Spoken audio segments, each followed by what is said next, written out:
della geopolitica, dopo aver discusso di digitalizzazione, di università, la formazione, come si rigenerano le città, cosa sta accadendo rispetto ai flussi migratori, come stanno modificando i corpi sociali delle città che stiamo conoscendo e conosceremo, che cosa sta accadendo nel sistema della tassazione, ce ne ha parlato qui l'onorevole Boccia, che cosa si parla quando si parla di lobby, una legge che sta arrivando e sta modificando gli elementi e le modalità di pressione di gruppi di interesse sulle decisioni pubbliche. Inevitabilmente dobbiamo arrivare al problema dei problemi, è stato definito da Cancellato oggi il tema dei temi, il lavoro.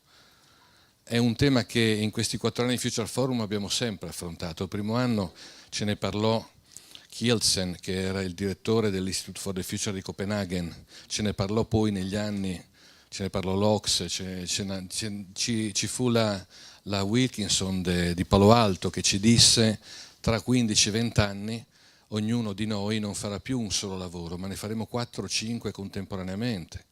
E saranno dei lavori che ci costringeranno a 4 o 5 ambienti diversi, a volte anche luoghi geografici differenti da raggiungere, ambienti da ricostruire, alfabeti, sintassi, modalità di comunicazione da ricostruire, dandoci quindi addirittura quasi più forza, una flessibilità proprio culturale e mentale di. Eppure oggi sappiamo che quando parliamo del tema dei temi e il lavoro non riusciamo ad avere uno sguardo così lungo. Siamo pressati da un presente opprimente, siamo pressati da statistiche e stiamo pressati anche da una continua discussione e ridiscussione di normative, di leggi, di intenzioni, di scenari possibili, dentro ai quali pare che comunque non riusciamo a trovare non solo pace ma nemmeno equilibrio e tantomeno, certamente vedendo i numeri, sviluppo. E l'ultimo dibattito per noi è il dibattito centrale. Ringraziamo ancora una volta Francesco Cancellato che ha accompagnato quest'ultima giornata con l'inchiesta, così come altri curatori hanno seguito altre parti, Emanuele Ferragina, Daniele Pittera, Agostino Ritano, quando abbiamo parlato di agricoltura. Io ringrazio però soprattutto a nome della Camera di Commercio tutti i miei colleghi di Camera di Commercio che sono stati davvero eccezionali in questi giorni e naturalmente voi e tutto il pubblico, in realtà non è un pubblico, tutti quelli che hanno partecipato e che noi ci hanno aiutato a comprendere meglio dove stiamo andando e cosa dobbiamo fare, perché poi alla fine il problema e l'obiettivo è uno solo, riuscire davvero a vivere meglio. Grazie a tutti e buon lavoro.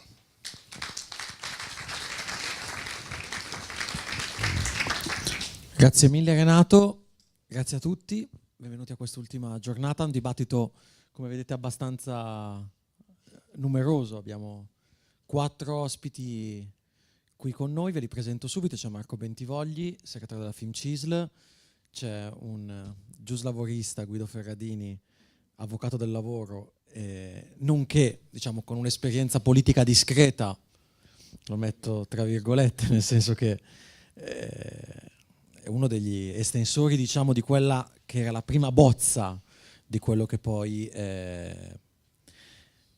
si sarebbe chiamato Jobs Act. Vediamo in che termini questa cosa si è modificata, ne parleremo con calma. Abbiamo una persona che sono molto contento diciamo di ospitare e che è la prima volta anche col piacere di conoscere di persona, che è Giovanni Bronzini, che diciamo che sul redditi di cittadinanza e reddito di base c'ha da spiegarci qualcosa a tutti, nel senso che è una delle persone da cui forse riusciamo ad avere una visione vera di quella che è questo strumento che travalichi ideologie, butad messe lì per riempire i titoli dei giornali. Abbiamo Francesco Lucisano che sta scrivendo, lo possiamo anticipare, un libro su questo tema, che è past president di RENA, che è l'associazione per la rete delle eccellenze nazionali, ha lavorato al MIUR ed è una delle persone che hanno fatto, anzi la persona che ha fatto l'alternanza scuola-lavoro, comunque ha lavorato a quello specifico ambito della buona scuola, e abbiamo in collegamento, ci raggiungerà tra poco su Skype, non è riuscito a venire, Marco Leonardi, che è uno degli economista, insegna all'Università Statale di Milano ed è una delle persone che ha fatto il Jobs Act materialmente e che oggi sta occupando, eccolo Marco, lo saluto, delle misure a sostegno alla povertà e diciamo di quello che è quel meccanismo di sostegno al reddito universale che all'Italia manca dal 1992, una di quelle famose cose che ci chiede l'Europa, che tendiamo molto spesso a dimenticarci tra i compiti a casa che ci chiedono di fare.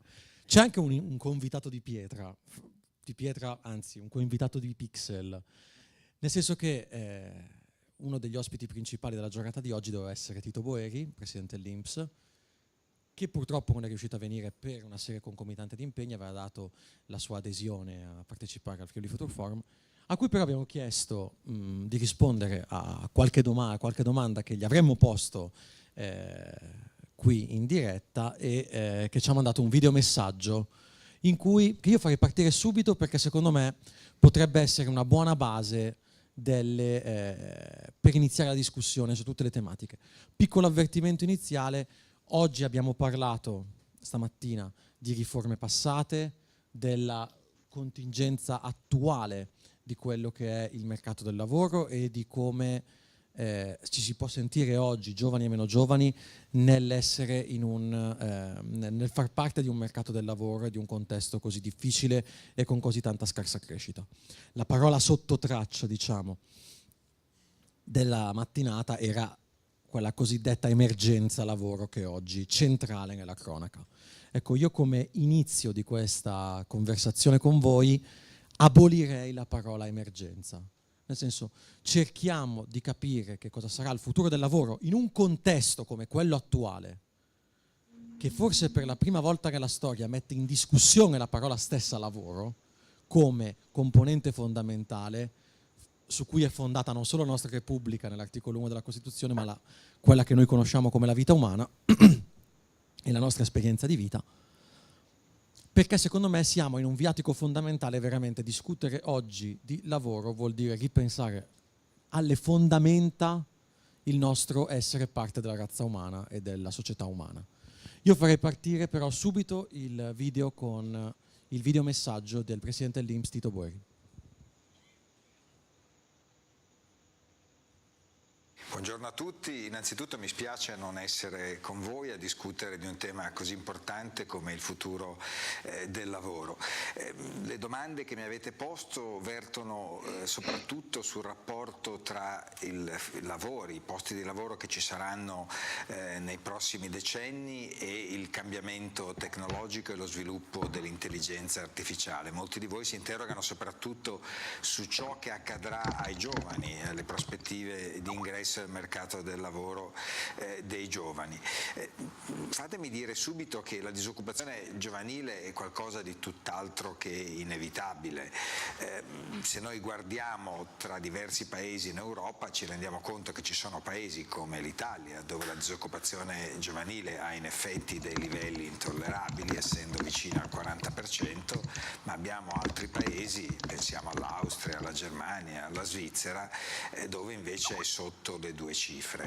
Il problema è quando il progresso tecnologico si accompagna a istituzioni, a funzionamenti del mercato del lavoro che non sono adeguati per reggere le sfide. Certamente la globalizzazione porta con sé molta più concorrenza, molta più competizione nel mercato dei prodotti, perché è su quella scala che avviene soprattutto la globalizzazione, e quindi concorrenza da paesi in cui c'è un costo del lavoro più basso. Questo tende a distruggere normalmente i posti di lavoro poco qualificati, dove la concorrenza di lavoratori in paesi in via di sviluppo è molto più accentuata. Un fenomeno simile avviene col progresso tecnologico che tende, e questo poi ancora di più con l'intelligenza artificiale, a ridurre posti di lavoro che sono in mansioni che sono in qualche modo di routine, che sono ripetitive.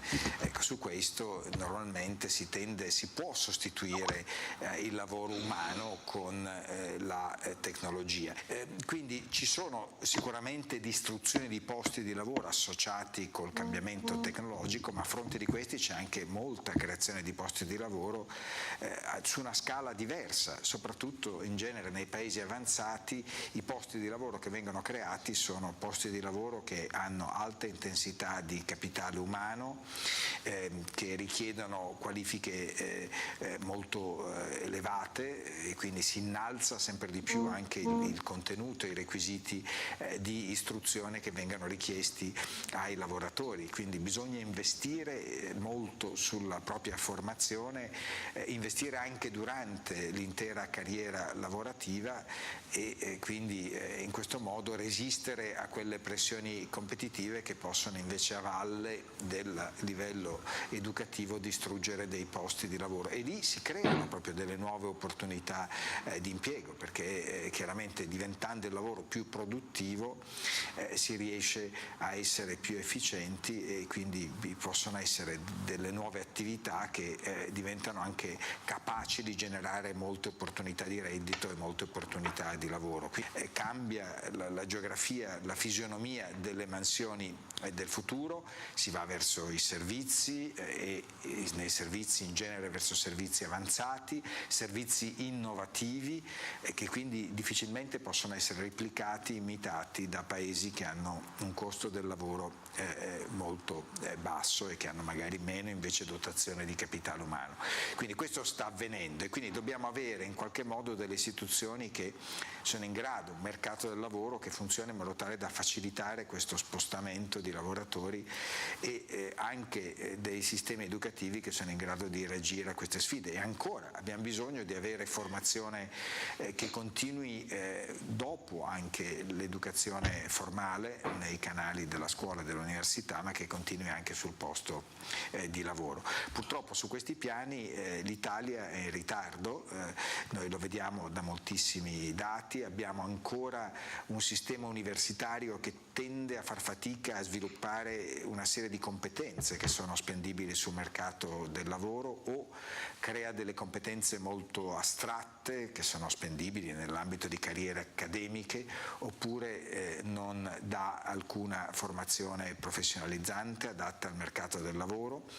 Poi c'è anche il problema che spesso la scelta dell'università viene fatta dagli studenti come una scelta di consumo e non come una scelta di investimento. C'è un altro problema che sicuramente ha danneggiato moltissimi giovani in Italia, è stato il cosiddetto dualismo contrattuale, cioè il fatto che i giovani potevano accedere al mercato del lavoro soltanto dalla porta secondaria, dei lavori a termine, del parasubordinato, tutti i lavori poco remunerati ed estremamente temporanei, molto vulnerabili a cambiamenti nelle condizioni, nella domanda delle imprese.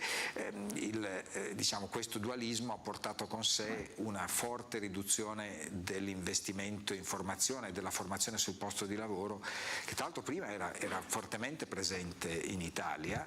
In Italia è proprio crollata la formazione sul posto di lavoro, ce lo dicono tutte le statistiche, e quindi questo condanna questi lavoratori che entrano con questi contratti temporanei ad un futuro molto difficile. D'altra parte un datore di lavoro che assume un giovane con un contratto a termine e ha dall'altra parte dei lavoratori che hanno invece dei contratti a tempo indeterminato, tenderà sempre, nel momento in cui dovesse vivere una riduzione delle domanda per i propri prodotti, a liberarsi perché non gli costa nulla, del giovane lavoratore, anziché in qualche modo quindi concentrare tutto il rischio di mercato su questi giovani, quindi non avrà un incentivo a investire nella formazione del giovane, perché sa che questo investimento nella formazione del giovane verrà dissipato nel momento in cui il lavoratore se ne dovesse andare. Per fortuna un po' le cose sono cambiate in Italia con le riforme che sono state varate, soprattutto l'introduzione del contratto a tutele crescenti. Quello se diventasse davvero, lo è stato negli ultimi 2 anni, bisogna capire qual è stato il contributo degli incentivi fiscali e quale è quello di questo contratto, però sicuramente c'è stato un forte incremento delle assunzioni di giovani con dei contratti a tutele crescenti. Quelli sono dei contratti che nascono fin da subito senza avere limiti di durata, e che tendono a rafforzare le tutele contro il rischio di licenziamento col crescere dell'anzianità aziendale. Voi mi chiedevate anche qualcosa sul sistema pensionistico. Bene, il nostro sistema pensionistico ha subito riforme importanti, quella più rilevante è stata fatta nella seconda metà degli anni 90 e ha introdotto in Italia un sistema contributivo che lega le prestazioni pensionistiche a quanto i lavoratori versano durante l'intero arco della loro vita lavorativa. Non solo, ma è un sistema che tende ad aggiustarsi, a modificare la generosità dei trattamenti in base all'andamento della nostra economia, e questo è un fatto molto importante perché laddove l'economia dovesse crescere di più si potrà essere più generosi, se l'economia andasse male invece chiaramente si sarà meno generosi. Analogo discorso riguarda gli aspetti demografici, quindi è un sistema che è sostenibile. Il problema lo abbiamo da qui al 2030 circa, in cui questo sistema, perché si è preferito fare un'entrata in vigore del nuovo regime in modo molto graduale. Si sono lasciati in vigore molti trattamenti che invece erano troppo generosi e che hanno lasciato in eredità alle generazioni più giovani un forte fardello, un forte peso che in termini di debito pubblico, per quanto già si è realizzato sin qui, e di debito pensionistico implicito, è qualcosa che noi invitiamo sempre i politici a valutare, a tenere presente. Vorremmo che sistematicamente ogni qualvolta si fanno degli interventi in campo previdenziale si venissero a guardare gli effetti di questi interventi sul debito pensionistico implicito, che è l'insieme delle prestazioni future al netto dei contributi sia degli attuali pensionati sia degli attuali contribuenti che delle future generazioni. Gran parte del debito pubblico è associato a operazioni che hanno permesso ad alcuni di andare in pensione con solo 14 anni di contributi. Però devo dire il messaggio di fondo sulle pensioni è che è un sistema sostenibile, è un sistema che altri paesi vogliono anche imitare. Non è un caso che alcuni paesi che hanno introdotto nuovi sistemi pensionistici abbiano introdotto dei sistemi che replicano in gran parte l'impostazione del sistema contributivo, il regime contributivo che è presente nel nostro paese. Dobbiamo migliorare comunque i canali di ingresso nel mercato del lavoro. Il futuro pensionistico dei giovani è molto legato al modo con cui entreranno nel mercato del lavoro.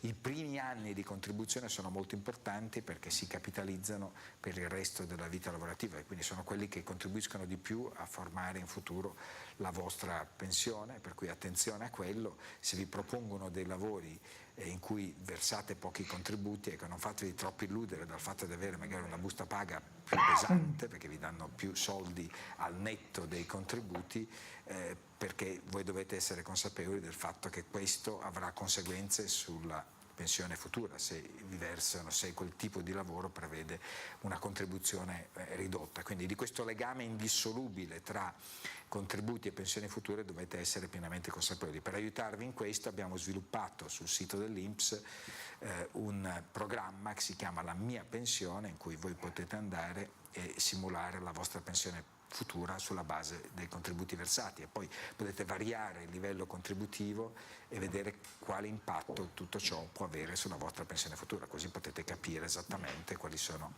le scelte a vostra disposizione. Bene, ripeto, mi spiace non poter essere con voi oggi, vi auguro che la vostra discussione sia particolarmente proficua e sono sicuro che avremo occasione di incontrarci di persona prossimamente. Perfetto. Io grazie mille, un grazie virtuale a Tito Boeri. Io riassumerei in 5 slide il discorso di Boeri, soprattutto a uso e consumo di Marco Leonardi, che spero mi stia sentendo in questo momento. Io vi sento, purtroppo non ho sentito Boeri. Adesso te lo riassumo. Vi ringrazio molto dell'opportunità di intervenire per Skype, che altrimenti non avrei potuto essere lì. Grazie ancora.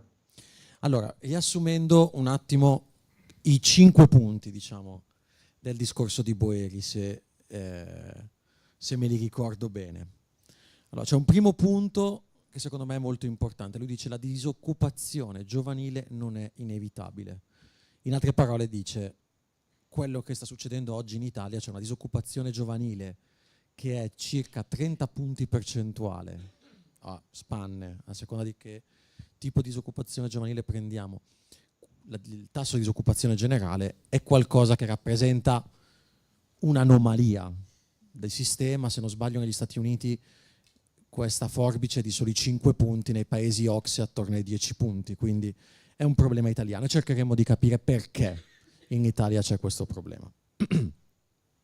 Secondo punto che pone Boeri, secondo me anche rielaborando un po' quello che dice, è attenzione, perché la globalizzazione e l'innovazione tecnologica non portano con sé una riduzione generale dei posti di lavoro, portano con sé una creazione di sacche di lavori che non ci sono più, che molto spesso toccano persone difficilmente ricollocabili, in quanto indietro nel tipo di formazione rispetto a quella che è la loro competenza. Il famoso discorso del arrivano le automobili e sono guai per chi guidava le carrozze. Al terzo punto, per l'appunto, poi ripone la questione del long life learning, quello che anche stamattina ha citato Elsa Fornero, cioè la formazione per tutta la durata della vita di una persona. Altro punto centrale questo, perché interroga in qualche modo un cambiamento di paradigma di persone e di generazioni che erano abituate a dire si studia fino a un certo punto e poi da quel punto in poi si lavora. C'è una gigantesca, diciamo, non alternanza, ma una separazione netta tra la formazione e il lavoro. Quarto punto che pone Boeri è chiaramente un punto di welfare, è un punto di caduta di queste dinamiche dentro un sistema di welfare che si deve modificare in funzione di queste dinamiche. Quinto punto che tocca a Boeri è quello del sistema pensionistico, su cui però mi concentrerei l'attenzione su un punto che Boeri ha toccato. Eviterei, diciamo, di usare come titolo di questa quinta slide il molti sistemi ci copieranno il nostro sistema pensionistico, che porta un po' sfiga, diciamo, visto i precedenti in altri contesti. Lui però a un certo punto dice, sia sul tema del lavoro sia sul tema pensionistico, c'è una dualità, cioè sono tutte riforme fatte ai margini del sistema e gran parte del debito pubblico è figlio di gente che è andata in pensione con 14 anni di contributi.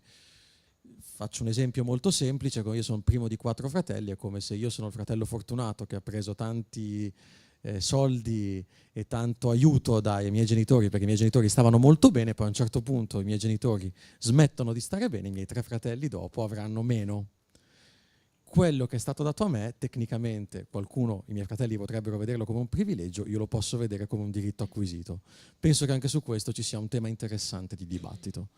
Io però vorrei partire da Francesco Lucisano, giusto perché ce l'ho di fianco, quindi facciamo un giro abbastanza in senso antiorario e quindi coinvolgerei successivamente Marco Leonardi come secondo. Marco non vede, ma in realtà è il secondo del giro, stando in una prospettiva... No, io vi vedo. No, una prospettiva di emiciclo. E chiederei a Francesco subito una riflessione su una tematica molto forte. Boeri dice: la disoccupazione giovanile non è inevitabile, il tema della disoccupazione crescente non è un tema che noi dobbiamo dare per dato. Dall'altra parte c'è invece chi sostiene, adducendo numerose indizi o prove a carico di questa tesi, che siamo in una fase di, apro le virgolette, fine del lavoro, chiudo le virgolette. Sì, è così. Infatti, ripensando insomma alle persone intorno al tavolo, il convitato di Pixel o di Pietra che manca è quel pezzo di opinione pubblica, di pensiero, che sempre di più alle sfide, disoccupazione giovanile, mancano anche donne in questo mancano anche donne, esatto. Però ce n'erano e che donne stamattina, insomma, sì. Molto interessanti gli interventi dell'ex ministro Fornero, eccetera. C'è un pezzo di mondo occidentale che a queste domande comincia a rispondere con ma il lavoro sta finendo, il lavoro finirà. Il lavoro finirà per una combinazione di ingredienti che è 30% globalizzazione, che ha indebolito la capacità dell'Occidente di produrre lavoro, ma soprattutto per la tecnologia, no? E allora non dobbiamo più pensare a come creare lavoro, ma dobbiamo pensare a che cosa far fare alla gente anziché lavorare. Da cui la tendenza, mi dispiace dirlo, anzi un po' italiana, a tirar fuori la panacea e a banalizzare questa fine del lavoro. La gente non lavorerà più e allora gli diamo qualcosa, gli diamo un reddito di cittadinanza. Secondo me è importante chiarire un paio di cose, sia sulla fine del lavoro che sul reddito di cittadinanza. La fine del lavoro non sta succedendo. Ci sono più persone che lavorano nel mondo oggi. Le 100 persone al minuto che escono dalla povertà sono principalmente persone che prima coltivavano la terra per mangiare e hanno cominciato a prendere uno stipendio per quello che facevano. Quindi ci sono più persone che lavorano al mondo. Anche in Italia, in un certo senso, il numero di persone attive che cercano lavoro e non lo trovano magari è aumentato. Quello che è cambiato però è l'allocazione di valore sul lavoro. Soprattutto nell'Occidente quello che sta succedendo è, da un lato, un mismatch immediato, sia in termini di tempi che di qualità, tra la capacità, i saperi che il nostro sistema produce e la capacità di metterci al lavoro. Io fino a 10 mesi fa lavoravo al Ministero dell'Istruzione, una delle, secondo me, novità più qualificanti della tanto criticata riforma della buona scuola è l'obbligatorietà dell'alternanza scuola-lavoro. Cioè i ragazzi degli ultimi 3 anni delle scuole superiori da quest'anno saranno obbligati a fare un periodo di 4 settimane circa all'anno fuori dalla scuola, in un'azienda. Perché? Per imparare un mestiere, era la prima risposta. Niente affatto. Imparare un mestiere oggi probabilmente non ha senso. La velocità, il tasso di cambiamento del nostro lavoro è tale per cui imparare un mestiere non serve. Servono imparare le competenze per poter leggere il cambiamento del mondo del lavoro. Abbiamo pensato, credo con ragione, che farlo dentro dove il lavoro comunque succede fosse un modo sensato. Diceva Boeri, io dissento almeno in parte, che quello che sta succedendo inoltre è sacche crescenti di lavoro vengono mangiate dalla tecnologia. Questo è sempre successo. La tecnologia, come dire, le macchine hanno sostituito gli uomini dal basso verso l'alto, sostituendo i lavori più usuranti, più faticosi, a meno valore aggiunto e lasciando all'uomo la parte più divertente, se vogliamo dire. Questa era la visione un po' ottimista. Questo non sta succedendo. Faccio un esempio molto banale. L'azienda più significativa per guardare il futuro del lavoro, io credo oggi, sia Amazon, quella attraverso la quale voi tutti comprate roba e evitate di andare in giro, utilissima. Mia moglie mi sta letteralmente impoverendo con Amazon. Un sacco di working poor da consumo, non da lavoro. Amazon non sta sostituendo i fattorini con dei robot. Il primo lavoro a essere sostituito da Amazon è stato il libraio, è stato quello che consiglia i libri da comprare, perché il prodotto inizia, alla persona. Quindi un lavoro ad altissimo contenuto di capitale umano. Ha creato più fattorini. Amazon in Italia ha un call center e tantissima gente che consegna. Non ha nessuno che scrive l'algoritmo, non ha nessuno che fa il lavoro ad alto valore aggiunto. Quindi quando si parla di jobless society, io sarei più tentato, se proprio dobbiamo tirar fuori un fantasma o uno slogan, qualcuno diceva crappy job society, una società con tanti lavori un po' scarsini, un po' brutti, un po'... poi vediamo, sono curioso. E allora questo secondo me apre delle prospettive estremamente interessanti in termini di teoria del valore. Cioè è questo il problema, non sta finendo il lavoro, ma la creazione di valore si identifica altrove. Non è un caso che chi ci parla di fine del lavoro in Italia in termini politici sia Beppe Grillo. Beppe Grillo, se ve lo ricordate, tra il comico e il politico ha fatto il consumerista, ha una formazione tipicamente da difensore dei consumatori, andava nei consigli di amministrazione delle grandi partecipate, faceva la voce dei consumatori. E questo è il taglio filosofico che sta dietro il vedere la fine del lavoro, e cioè il fatto che le persone producono valore non più lavorando, ma consumando. E allora forse nella versione più stupida, che non è quella di Bronzini, e lo so, tanto vale dargli 2.000 euro, così continuano a consumare ancora meglio. Sembra una cosa tirata per i capelli, però il fatto che le persone generino valore non più lavorando ma consumando o producendo dati su internet, penso che Casaleggio ce l'abbia ben presente, no? Penso che quell'esperienza sia stata vissuta con molta nettezza. E qui vengo al secondo luogo comune, insomma, su cui mi piacerebbe provocare. Non vado perché non sarebbe una mancanza di rispetto, a fare un'analisi né giuslavoristica né economica sul tema del reddito di cittadinanza. La faccio da osservatore del dibattito politico mondiale. Nessuno parlava allora, che cos'è il reddito di cittadinanza? Perché secondo me c'è un po' di confusione. Io mi piglio la definizione pura di reddito universale. Invece che dare dei soldi del welfare a seconda dei bisogni, io tendo verso una distribuzione uguale a tutti. Quindi, indipendentemente da che sei ricco, povero, uomo, donna, occupato, disoccupato, ti do un tot di reddito. Interessante che venga da un mondo di formazione consumerista come quello del 5 Stelle. Interessante che negli Stati Uniti il reddito di base, è stato accennato stamattina, i primi a sperimentarlo siano stati le grandi aziende tecnologiche della West Coast, della Silicon Valley. Y Combinator, il più grande incubatore di start-up, uno dei più grandi della California, ha deciso di fare una sperimentazione di reddito di base a Oakland, $2.500 a pioggia, diciamo, con l'intento, secondo me, molto sincero di vedere cosa succede, come cambiano i comportamenti delle persone. Non posso non pensare da osservatore che quelle aziende lì sono aziende che hanno visto il valore spostarsi da il lavoro manuale, il lavoro pratico che una persona faceva, a quanto usi i social, quanti dati generi, comincino a guardare le persone più in quel modo che come lavoratori. È un po' il ribaltamento del paradigma di Ford, lavori e ti compri la Ford Model T, no? E quindi capisco che lo facciano i consumeristi, capisco che lo facciano le aziende tecnologiche.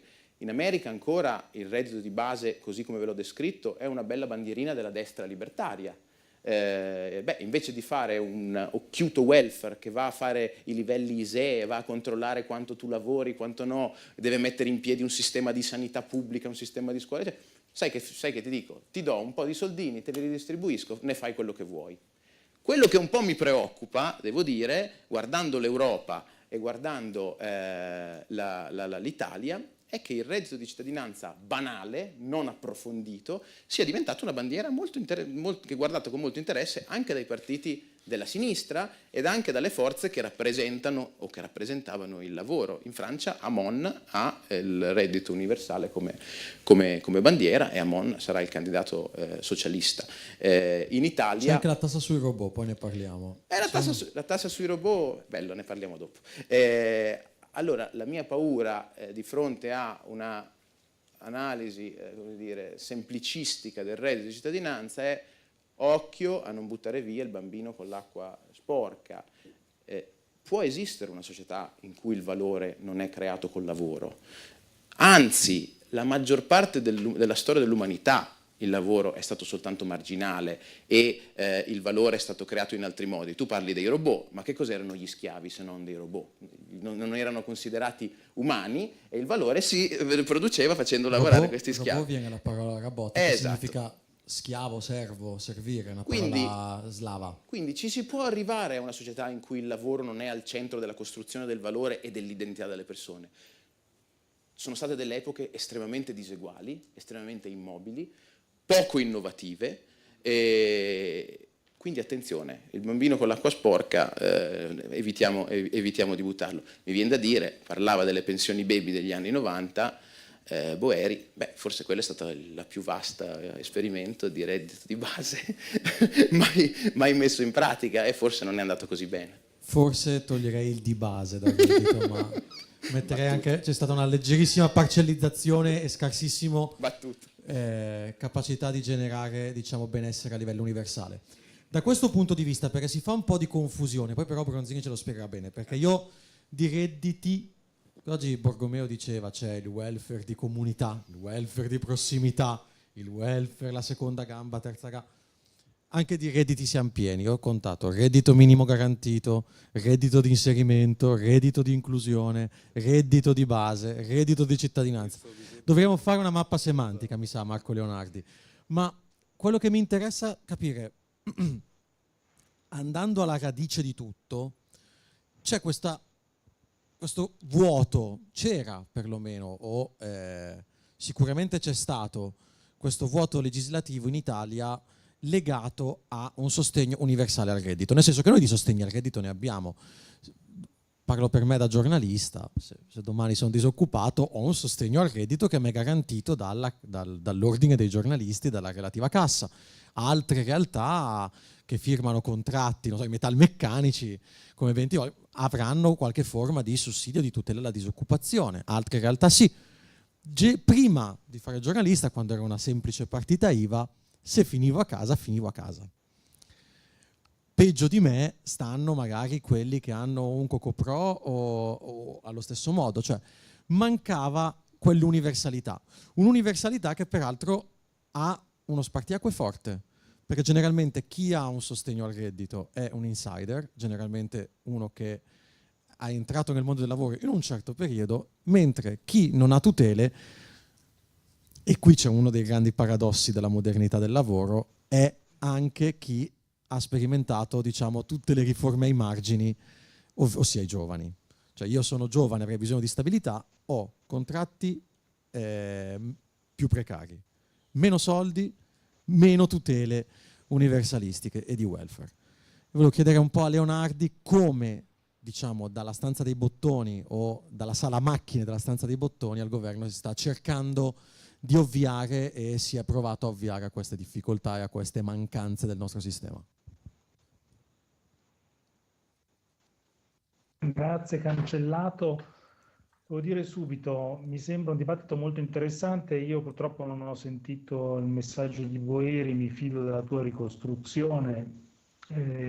Chi sta al governo ovviamente ha sì il compito di offrire una visione di lungo periodo, però ha anche il compito, anzi il suo compito principale è gestire il presente, quindi vi parlo non tanto di futuro del lavoro, scomparsa del lavoro, nuove tecnologie che si mangiano il lavoro, quanto piuttosto delle tante cose che sono state fatte e che stiamo facendo per la disoccupazione giovanile, la ricollocazione, le politiche attive, la formazione continua, e quello che tu hai appena chiesto, cioè la combinazione sussidi di disoccupazione, sussidi di assistenza e reddito universale contro la povertà, dentro cui ci metto anche la DISCOL, cioè l'assicurazione per i COCOCO e quello che prevediamo per le partite IVA, e poi se vogliamo parliamo anche di pensioni. Non credo che possiamo parlare, non posso parlare per mezz'ora tutto insieme, quindi fermami quando vuoi che mi fermi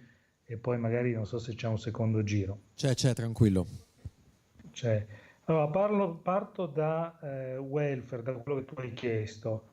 Allora, nel Jobs Act, che è una delle riforme principali che dello scorso governo e che adesso continuiamo, una delle cose principali che è stata fatta è stato l'allargamento dei sussidi di disoccupazione, cioè il pensiero per cui chiaramente il mondo del lavoro è cambiato, chiaramente si cambia più spesso lavoro, si passa da autonomo a dipendente, da dipendente ad autonomo, magari anche i lavori hanno durata tendenzialmente minore, ci sono molti contratti a termine, chi sta nei contratti a termine o i giovani che stanno a partita IVA o Cococon non avevano un sussidio di disoccupazione, o lo avevano in forma molto ridotta, erano sussidi pensati per un mondo di persone che stavano nella stessa azienda per la vita, quindi che accumulavano grossi contributi e poi avevano una disoccupazione, ma solo per loro era pensato. Quindi una delle principali riforme è stata questa, allargare la platea di chi aveva diritto alla disoccupazione e rendere questa disoccupazione fruibile da tutti. Questo ci siamo riusciti, è una delle cose, dei vantaggi maggiore di questa riforma, che è stato sempre poco pubblicizzato perché è stato oscurato dal dibattito sull'articolo 18 e oggi sul voucher. Nessuno sa o pochi sanno che oggi, se rimani disoccupato e hai lavorato anche solo 13 settimane nei 4 anni precedenti, quindi hai lavorato pochissimo nei 4 anni precedenti, comunque hai diritto a un sussidio di disoccupazione. Non è poco come rete di protezione. Poi ci siamo inventati un'altra cosa che non c'è mai stata in Italia, che adesso c'è, e che è un sussidio di disoccupazione assistenziale. Cioè, per esempio in Germania cosa succede? Ti licenziano sfortunatamente, vai come in tutti i paesi in un sussidio di disoccupazione, lo finisci, non hai ancora trovato un altro posto di lavoro, hai un sussidio assistenziale. Da noi non c'è mai stato questo, adesso c'è. Ma la cosa più rilevante, cosa che stiamo facendo proprio adesso, è una di quelle in cui il primo ministro, quello di oggi intendo, Gentiloni, ci tiene maggiormente, è chiudere la delega sulla povertà. Cioè vuol dire costruire un sistema di reddito di ultima istanza, un reddito contro la povertà universale, una misura universale, che anche questo non è tradizionalmente tra gli strumenti del welfare italiano, e questa è una possibilità che si apre adesso. Noi abbiamo una sperimentazione prima su alcune città del sud, poi su tutte le grandi città, che si chiamava SIA. Anche questi nomi sono spesso fuorvianti, anche non sono tanto belli da pronunciare, ma insomma il concetto è introdurre una misura universale, cioè vuol dire per tutti contro la povertà. Qui c'è stata una polemica tra cui ha partecipato anche Boeri sul numero delle domande presentate, quelle accolte, ma il punto vero è che noi abbiamo sempre stanziato troppo pochi soldi per queste misure contro la povertà e culturalmente non siamo mai stati, diciamo così, pronti. Siamo stati pronti ma solo a parole.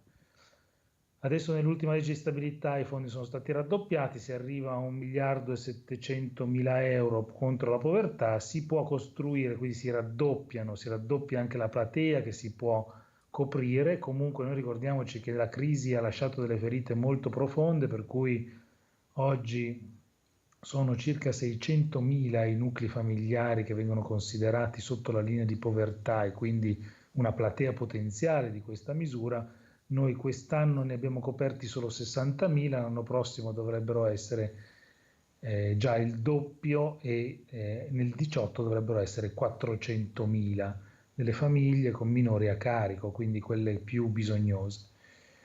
Questa è la strada verso la misura universale contro la povertà, cioè una cosa che ci rende un paese un po' più civile, anche un po' più simile ai paesi europei. Quindi adesso il Senato si è impegnato, facendo un sacrificio anche, i parlamentari hanno fatto il sacrificio di non discutere questa delega povertà, molti di loro ovviamente avevano molte cose da dire su questa delega, di non discuterla, chiuderla. Noi faremo i decreti attuativi a tempo di record e il proposito è chiudere prima comunque che si vada alle elezioni, che siano molto presto, che siano un po' più tardi, questo nessuno ancora ha capito, ma prima che si vada alle elezioni chiudere la povertà in modo da poter dire che anche l'Italia ha una misura contro la povertà.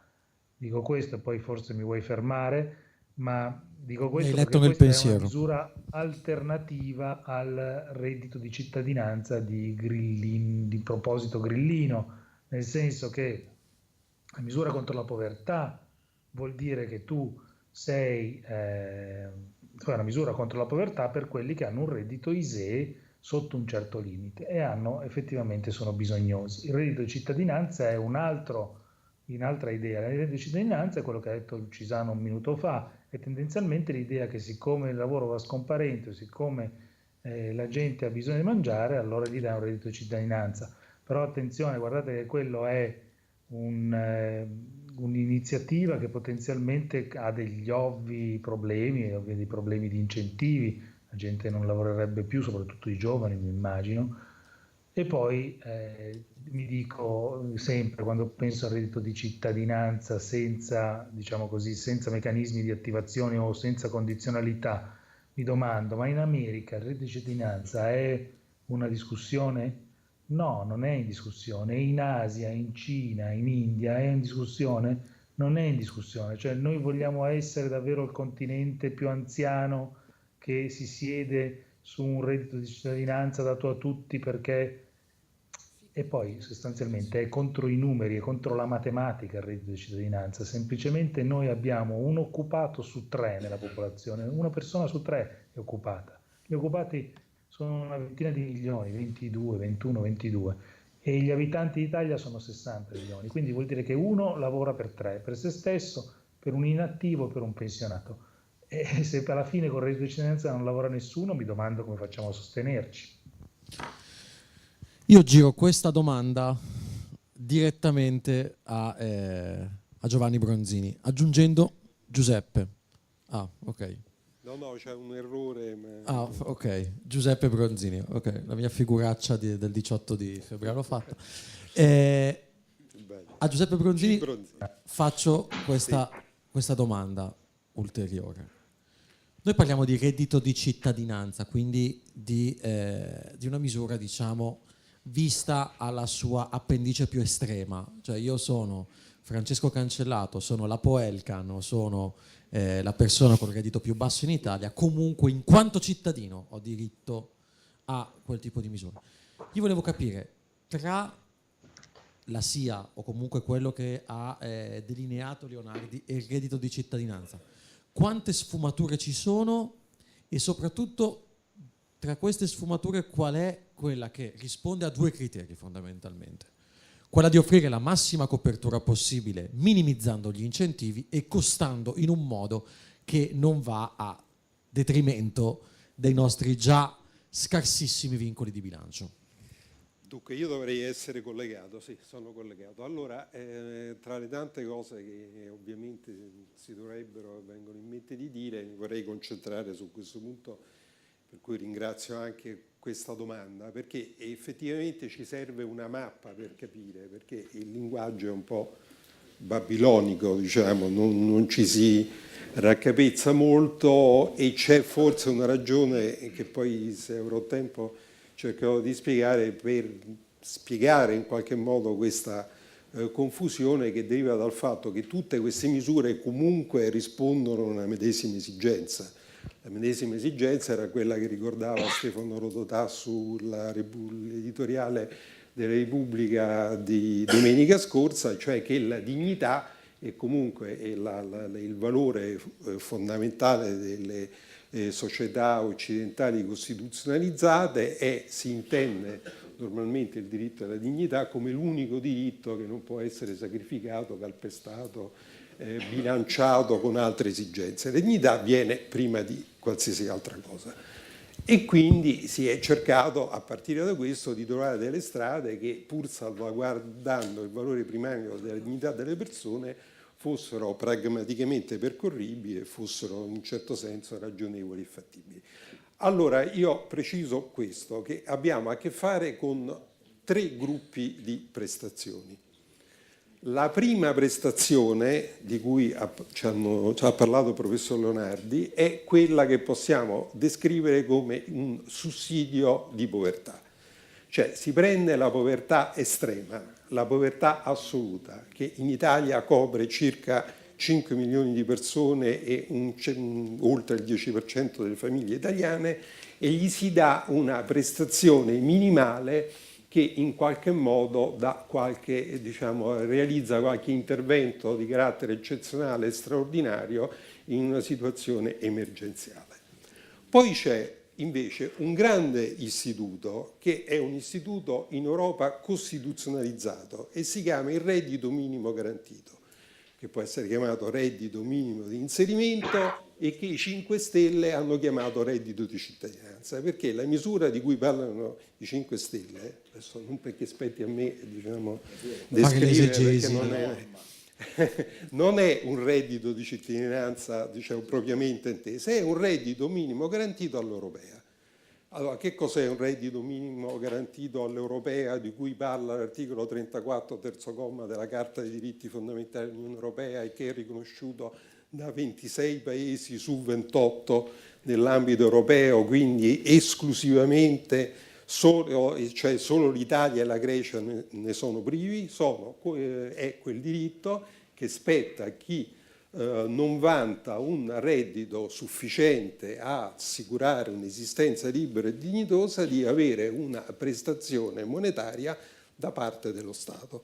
Allora, quando noi parliamo di reddito minimo garantito, e questa misura in Italia è stata richiesta da una parte del PD, da Sinistra Ecologia e Libertà e i 5 Stelle attraverso dei loro disegni di legge, noi sappiamo che questa misura e i contorni di questa misura sono stati, diciamo, già delineati addirittura nel 1993, perché allora Jacques Delors, prima del Trattato di Maastricht, ritenne che comunque l'Unione Europea, se andava a un'accelerazione dell'integrazione economica fino al punto da darsi una moneta comune, doveva in qualche modo garantire i minimi vitali per tutti i cittadini europei, e quindi voleva far approvare una direttiva vera e propria sul reddito minimo garantito. Non riuscì questa operazione, ma fu emanata una raccomandazione nel 1992 che è molto chiara, cioè ha diritto a un reddito minimo garantito il cittadino che sta al di sotto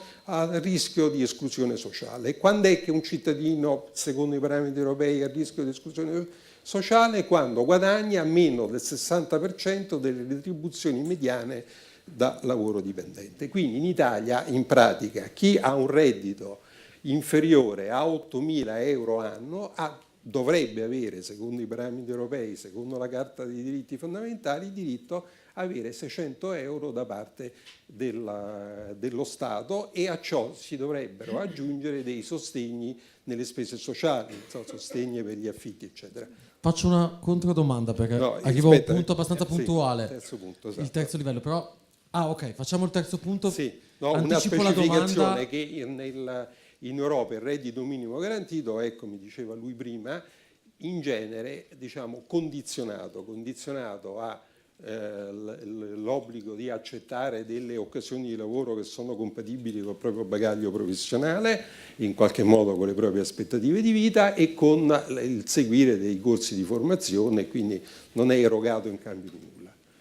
Passiamo alla terza categoria, che è il cosiddetto reddito di base, basic income in inglese, reddito di cittadinanza propriamente inteso. Che cos'è? È una prestazione sempre rivolta a garantire un'esistenza libera e dignitosa, quindi con questi parametri di sufficienza, di idoneità rispetto allo scopo, che spetta ad ogni cittadino, quindi spetta effettivamente sia alla persona che è molto ricca, sia alla persona che si trova in povertà. Perché è stata elaborata un'idea così radicale? Perché si pensa che, diciamo, il gioco economico, il gioco della competitività debba venire dopo che è stato assicurato in modo così rigoroso e preliminare uno sfondo di equità all'intera società. Ma ci sono oggi 2 ragioni, e concludo, per cui il reddito di base, anche se è realizzato in una sola situazione a livello mondiale, che è l'Alaska, perché in Alaska c'è il reddito di base garantito con gli introiti petroliferi del paese americano, ritorna in qualche modo nel dibattito. Esistono sperimentazioni a Auckland, ma esiste anche la sperimentazione finlandese, quella dell'Aquitania, quella della città di Utrecht, altre sperimentazioni in Canada, in India e via dicendo. Perché oggi torna così con forza l'idea di un reddito di base invece che semplicemente un reddito minimo garantito? Perché il reddito minimo garantito costituisce anche un enorme spreco di risorse, perché se io devo decidere solo di dare un reddito minimo a coloro che versano uno stato di bisogno, devo etichettare le persone in varie classi, costruire delle istituzioni, degli uffici che controllano questi soggetti, che li seguono, che li sollecitano, che li etichettano. È chiaro che, secondo anche molte ricerche che sono state condotte, metà delle spese sociali che vengono investite in Europa, tranne che da noi, in reddito minimo garantito, se ne vanno a favore di questi burocrati che diciamo, sorvegliano, etichettano e interrogano le persone. La seconda ragione è proprio diciamo, la fortissima accelerazione che sta subendo il mondo della produzione, cioè nel momento in cui il lavoro diminuisce, ma soprattutto, e questo è l'aspetto più rilevante, in un momento in cui l'attività produttiva cambia natura, perché noi siamo abituati a considerare il lavoro come il lavoro subordinato a tempo indeterminato, secondo parametri spazio-temporali definiti per conto di un'impresa, secondo una produttività, diciamo una professionalità omogenea nel corso della vita, ma se così non è più e tendenzialmente è sempre meno una situazione dominante, è chiaro che è inutile dare il reddito minimo garantito solo a persone che in un certo contesto se la passano male, che poi vengono formate a qualcosa che invece è molto più imprevedibile, fluttuante, flessibile. È meglio dare un reddito di cittadinanza, un reddito minimo garantito a tutti, in modo che in questo modo si libera la produttività e la libertà, la creatività mondiale e la creatività resa possibile oggi dalle macchine, come aveva già preconizzato Marx in quel famoso frammento sulle macchine nel 1858, in cui lui pensò che appunto si stava liberi, diciamo tendenzialmente le macchine avrebbero sostituito il lavoro umano e liberato un'attività. L'attività che oggi viene liberata dalle macchine non è né totalmente improduttiva né però produttiva in senso tradizionale, quindi va assistita, va garantita, va stimolata, va accompagnata, e questo lo fa tendenzialmente solo un reddito di base. Io qui però, e coinvolgo Guido, vedo, perché l'argomento, diciamo, non sarebbe interessante se non fosse così tremendamente complicato e contraddittorio, qualche contraddizione all'interno di tutto l'impianto su cui stiamo ragionando. Ne butto lì 4 o 5 per come l'ho vista io. Ci siamo detti che, 1, non faremo, se mai lavoreremo, più un mestiere per tutta la vita, ma dovremo cambiare. Un po' perché cambiamo lavoro, perché oggi uno fa un lavoro, poi va in un'altra azienda, ne impara uno completamente nuovo, poi va in un'altra, ne impara uno completamente nuovo. C'è una plurispecializzazione del soggetto nel corso della sua vita, che implica il fatto che una persona debba formarsi per tutta la vita. Primo punto. Secondo punto, a questo si aggiunge una rivoluzione tecnologica, perché tu ti puoi pure formare per tutta la vita, ma se c'è un salto tecnologico, questo porta magari a essere distrutto il tuo posto di lavoro, devi reinventarti in un altro modo, e quindi alla complessità di parcellizzazione della tua vita lavorativa anche a tecnologia costante, tu ti trovi a subire la pressione di un contesto in enorme cambiamento. Quindi in teoria dovresti essere sempre più spronato a formarti. Dall'altro lato però si dice è necessaria una misura di tutela al reddito che in qualche modo rischia di essere un disincentivo a formarsi, perché nel momento in cui io ho un reddito di cittadinanza questa cosa può essere che mi disincentivi, diciamo, a questo stato di necessità. Stamattina il Dar Shafir lo diceva abbastanza chiaramente: se io ho una necessità sono estremamente concentrato su quella, se questa necessità si chiama formazione e io diciamo vengo in qualche modo privato di questa necessità da un reddito che mi sostiene, tendo a formarmi di meno, potrebbe essere un rischio. Quarto punto, il famoso contratto a tutele crescenti rischia di essere un ulteriore disincentivo alla formazione continua. Lo dico prendendo spunto dalle parole di Boeri, che usa una parola molto chiara: io divento sempre più tutelato in funzione della mia anzianità, che è una parola che in teoria va completamente nella direzione opposta rispetto a quella in cui si sta andando. Sono stato a visitare 3 o 4 fabbriche che applicano le tecnologie che noi oggi identifichiamo come industria 4.0, dicono la grande rivoluzione è che se prima l'operaio più utile all'azienda era il più anziano, oggi probabilmente è il più giovane, perché col cambiamenti è il più giovane quello che ha più la conoscenza di queste realtà. Poi magari anche Bentivogli ci dirà, visto che di Industria 4.0 ha scritto pure un libro, insieme con la Film CISL, su questo punto. Però il tema è estremamente contraddittorio, mi pare. E a Guido Ferradini io chiederei, farei una domanda tosta, perché sempre che noi siamo amici, ti chiedo la domanda più facile. Come si può provare a affrontare e risolvere tutte queste contraddizioni? questa coperta corta, da che lato la dobbiamo tirare affinché più o meno copra tutto? Allora, parto da una lettura che ho fatto l'anno scorso. L'anno scorso, guardando la biblioteca di famiglia, mi è capitato fra le mani un libro famoso negli anni 70, Il Medioevo prossimo futuro, di Roberto Vacca. Roberto Vacca era il più grande futurologo italiano, no? Me lo sono letto molto curiosamente, perché l'avevo sempre visto lì fin da bambino, ho detto, lo leggo. Non ne ha indovinata una. Una! È un libro che consiglio a tutti di leggere, imbarazzante. Quindi oggi dire cosa Meraviglioso, quindi. è meraviglioso, cioè, tu sbagliato. Dopodiché scopro un'altra cosa. Clinton, quando viene nominato presidente degli Stati Uniti, chiama tutti i più grandi pensatori dell'epoca e gli dice: ditemi cosa mi aspetta il futuro. Gli dicono tutto un sacco di cose bellissime e se ne dimenticano una: il computer. Cioè, Clinton pensava che uno degli elementi dello sviluppo non sarebbe stata l'informatica. Quindi anche lui non aveva capito nulla. Quindi io naturalmente qui non mi sento in grado di rispondere a nessuna delle tue domande, però ci sono alcuni aspetti fondamentali. Allora, uno, secondo me si fa un po' di confusione fra vari aspetti, fra quelli sono l'economia, il diritto, la sociologia e l'etica. Sono mondi completamente diversi.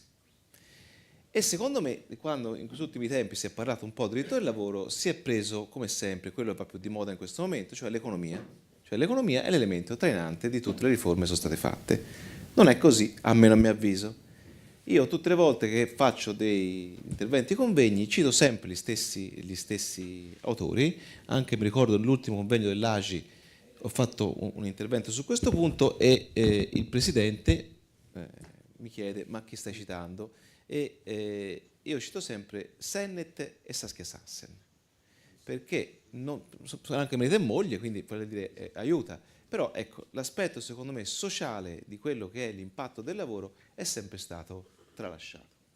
Cioè secondo me è fondamentale capire che te puoi introdurre la massima flessibilità che vuoi nell'ambito del diritto del lavoro, come è stato fatto in Italia, come è stato fatto in Spagna 3 anni fa, come è stato fatto in Francia di recente, rischi però di distruggere quello che è l'aspetto sociale. Quindi tu hai paradossalmente una possibile crescita dell'occupazione, come è avvenuto in Spagna, ma dall'altro punto in Spagna hai un disastro sociale proprio perché la gente si trova a lavorare per più datori di lavoro, per pochissimi soldi, io li chiamo proprio chiaramente i bullshit jobs, perché questo è il loro nome, quindi lavoretti, come li chiamano invece in Germania, più lavoretti per arrivare a fine mese. Il problema è che se tu fai più lavoretti e vivi in uno stato di profonda insicurezza, finisci di non avere interesse alla formazione, o il tempo o la volontà della formazione. Io non sono un economista, ma mi diletto, e dal punto di vista empirico ho sempre notato una cosa, che la produttività del lavoro italiano è crollata dagli anni 70 ad oggi e se si va a intersecare con l'introduzione della flessibilità nel mondo del lavoro si vede che è da una X. Conseguentemente vuol dire che la flessibilità in Italia, cioè che la flessibilità non porta con sé sempre migliore formazione, ma succede che spesso e volentieri nelle aziende italiane la conoscenza è incrementale e quindi chi resta all'interno di un'azienda piano piano impara a fare un mestiere e cresce. Quindi secondo me questi elementi sono stati un pochino tralasciati nella valutazione, ma non solo nel dibattito europeo, perché poi voglio dire, con Marco, mi ricordo, ne abbiamo parlato dei famosi grafici, di quelli che dovevano essere gli incentivi nel caso di licenziamento illegittimo. Non è quello il punto è che va creato un sistema che garantisca effettivamente una formazione continua e non è facile in questo momento perché ci può essere un disincentivo. L'altro aspetto che dicevi è non credo invece che un reddito di cittadinanza sia un disincentivo alla formazione, anzi è il contrario, perché nel momento in cui io ho un minimo di garanzie economiche, forse posso essere più tranquillo e concentrarmi nella mia formazione. Nel momento in cui invece io ho il terrore perché devo mangiare, io l'ultima cosa a cui penso è a formarmi. Quindi secondo me questo è un elemento positivo. È positivo, tant'è vero che recentemente negli Stati Uniti, dove come dire, più di ogni altro punto al mondo si sta concentrando l'interesse sul reddito di cittadinanza, poi chiamiamolo reddito di base, di cittadinanza, vediamo, però si dice a noi ci interessa questa cosa anche perché non solo facilita la formazione, ma facilita anche l'impresa, perché se io voglio andare in un garage a creare una piccola azienda, se io guadagno i 300, 500, 600, lo faccio. Se invece non ho da mangiare, bisogna che accetti gli shitty jobs, i bullshit jobs e vada a soddisfare le mie esigenze primarie. Quindi questi secondo me sono i punti che bisogna prendere in considerazione. L'ultimo è l'aspetto costituzionale etico, che è altrettanto fondamentale. Noi siamo una repubblica fondata sul lavoro, bisogna capire se effettivamente il reddito di cittadinanza poi addirittura dovrebbe comportare anche una revisione costituzionale da quel punto di vista. Grazie mille Guido, direi che hai fatto abbastanza chiarezza sulle posizioni. Marco Bentivogli, sindacalista molto spesso definito eretico, hai fatto anche un libro recente con un titolo abbastanza provocatorio, Abbiamo rovinato l'Italia. Io non voglio metterti subito nella condizione di rispondere alla domanda più scomoda di tutte, però un po' te la devo, nel senso che Boeri, quando parla di pensioni, quando parla di lavoro, parla per l'appunto di un sistema con una forte dualità, parla di un sistema e di una serie di riforme, quelle famose riforme che hanno portato sempre più flessibilità, tendenzialmente costruiti ai margini, cioè verso i nuovi entranti e nel sistema del lavoro e nel sistema pensionistico. Il sistema pensionistico addirittura, lo dice chiaramente, l'abbiamo portata al 2030, quindi fondamentalmente a godere gli effetti, metto le virgolette, di un nuovo sistema pensionistico sarà chi in pensione, probabilmente persone che hanno iniziato da pochi anni a lavorare addirittura, e diciamo gli effetti forti li vivranno persone che oggi stanno studiando. Parliamo di quella parolina magica che sono i diritti acquisiti in qualche modo. Tu sei in una situazione che è quella del sindacato, che molto spesso viene vista come il baluardo dei diritti di chi ha già un lavoro e a volte ci si spinge fino a dire dei diritti di chi aveva un lavoro e che adesso è in pensione, quindi difende il proprio diritto acquisito che è di tipo previdenziale. Ecco, da questo punto di vista tu credi che in qualche modo questo sia un dogma che entra nel calderone della grande modifica che si sta, della grande trasformazione che sta avvenendo sotto ai nostri occhi, di revisione del lavoro, del welfare, della formazione in virtù di questo cambiamento tecnologico? Oppure ritieni che, che quello sia un principio comunque inalienabile e una barriera dal quale non negoziabile? Ma innanzitutto io penso che nel nostro paese l'equità con il consenso non vadano mai d'accordo, nel senso che già la riforma del 95 è stata fatta sulla base del consenso e non sulla base di un'equità generazionale. Il famoso patto intergenerazionale nel nostro paese non esiste. Tutte le riforme sono state scaricate sulle nuove generazioni. Pensate a un accordo del 95, che tra l'altro la legge Dini fu fatta con l'accordo di CGIL, CISL e UIL, va in vigore 35 anni dopo. Significa che chi è consapevole, in grado e al lavoro adesso sono quelli che voglio accontentare. Quelli che hanno iniziato a lavorare l'anno dopo la riforma di fatto non sono soggetti che hanno una consapevolezza della loro pensione, e per cui il costrutto è basato sul consenso sulla riforma, assolutamente non sull'equità. Io proprio per esperienza personale iniziavo a fare le prime assemblee, nella scaletta avevo con il sistema contributivo finalmente si otterrà esattamente quello che si è versato. La prima domanda che feci a chi mi dava la scaletta: vuol dire che voi andrete con qualcosa di più di quello che avete versato. Dico questo perché il sistema pensionistico in realtà, quello a ripartizione veniva chiamato una lotteria a tutti i vincitori. Il metalmeccanico vince un piccolo gratta e vinci, sia chiaro, soprattutto se fa un lavoro usurante, ma gli altri mediamente guadagnavano molto di più di quello che versavano. Il tema è che nel nostro paese non si ragiona mai su chi versa quel di più che tu non hai versato. Ci sono le pensioni baby, ma ci sono tantissimi trattamenti che sono con tassi di sostituzione molto al di sopra la retribuzione finale. Faccio un piccolo inciso: oggi come oggi mi pare, se non ricordo male, la parte previdenziale dell'INPS drena 7 miliardi all'anno dalla fiscalità generale. Non mi ricordo il dato preciso, ma mi pare siano di più di 7 miliardi. Solo la previdenziale? Sì, poi c'è il problema, infatti su questa partita bisognerebbe avere il coraggio, visto che stiamo accorpando anche l'IMTAP dentro l'INPS, eccetera, eccetera. Poi c'è il problema dei fondi speciali che scaricano i loro debiti sul lavoro dipendente privato. Io credo sarà necessario separare e fare due enti, uno sull'assistenza e uno sulla previdenza, accorpando tutto il possibile su quello della previdenza.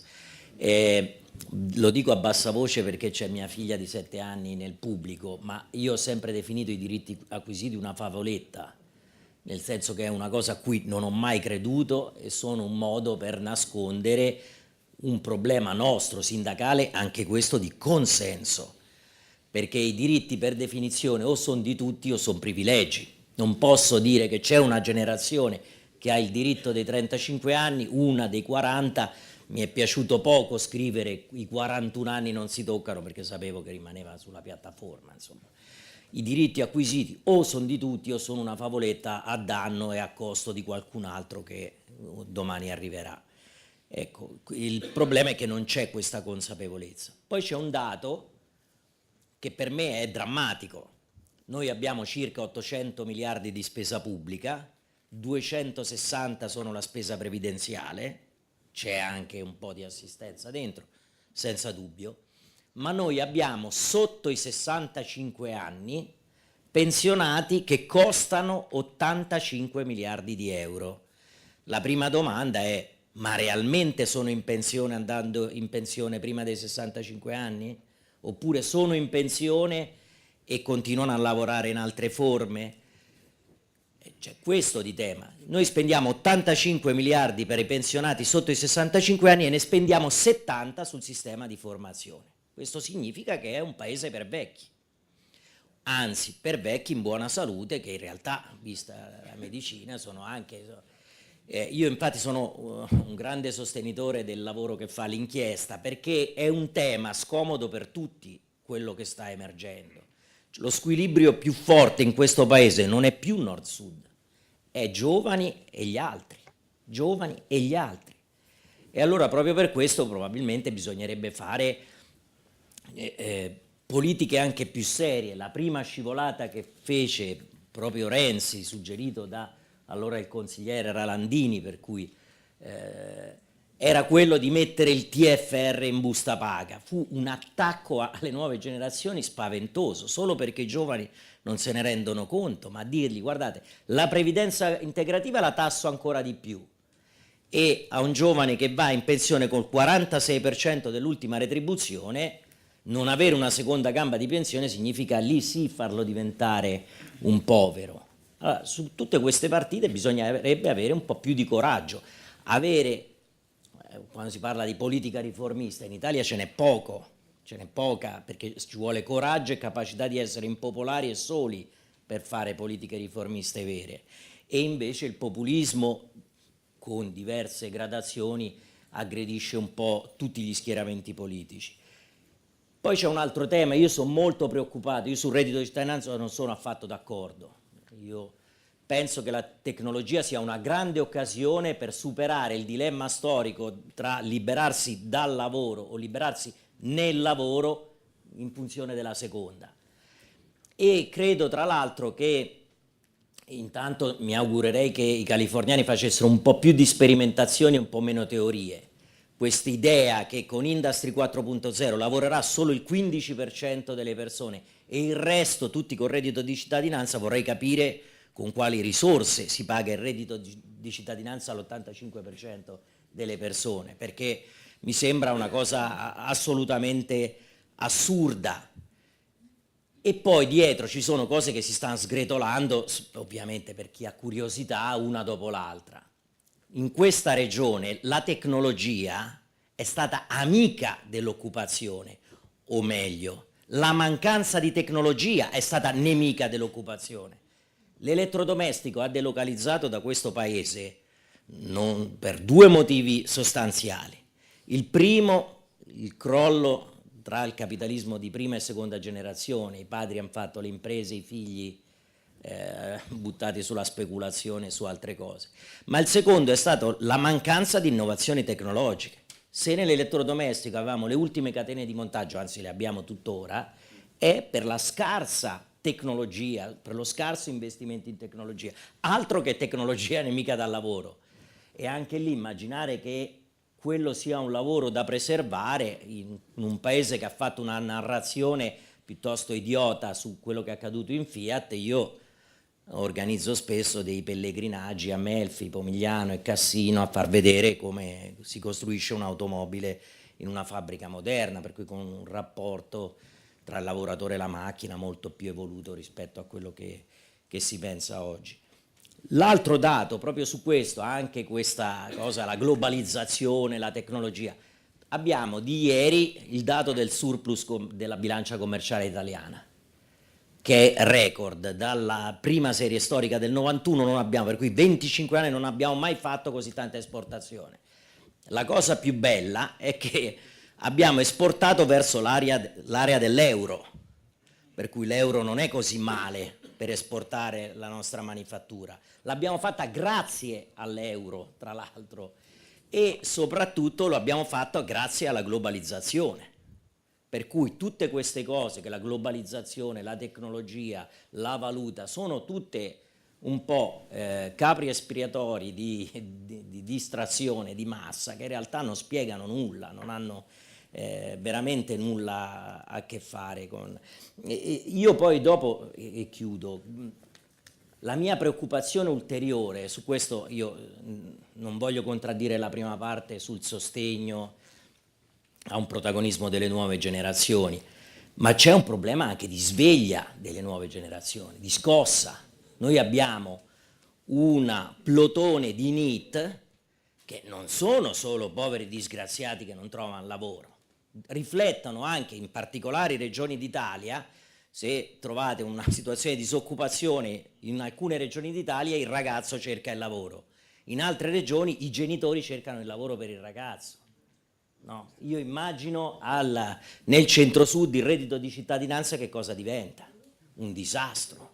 Allora io capisco che qualche partito ha la necessità di avere plotoni di milioni di Napalm 51 davanti alla tastiera che gli fanno il consenso, ma non penso che sia un modello sociale di protagonismo di nessuno. Ecco, io questo penso che sia un problema veramente grave. Tra l'altro anche la situazione, sono molto d'accordo con quello che diceva Lucisano, c'è la maggiore stratificazione sociale, si crea, le disuguaglianze aumentano in una situazione in cui il protagonismo è sicuramente inferiore. Ultimissima battuta, io ho grandi preoccupazioni quando si ragiona di welfare e di riforma del welfare in questo paese. Perché? Perché non so se avete notato cosa è accaduto quando sono stati revisionati i criteri di accesso all'ISEE. Appena si sono strette con minima serietà i criteri per l'ISEE, sono spariti un sacco di poveri. Ecco, io dico una cosa impopolare, per me non ci sono 5 milioni di poveri in Italia. Si può dire, è reato? No, penso che ci siano un sacco di evasori in mezzo ai 5 milioni di poveri. E pensare di costruire tra i lavoratori persone che sostengono con la loro fatica il nulla tenente col SUV, ecco, un po' mi preoccupa se voglio costruire non delle legioni di Napalm 51, ma un paese di consapevoli.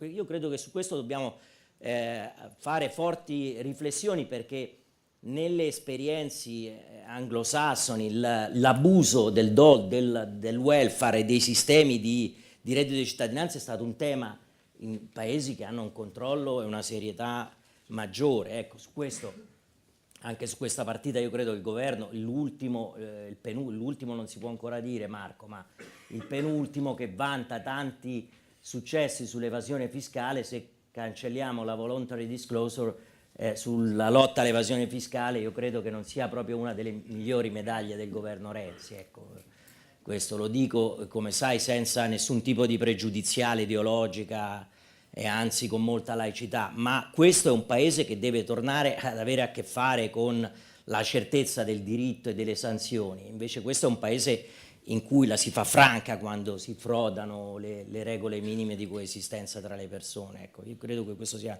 uno degli aspetti più importanti, altrimenti la declinazione anche di sistemi utili credo che sia piuttosto devastante in una realtà come la nostra.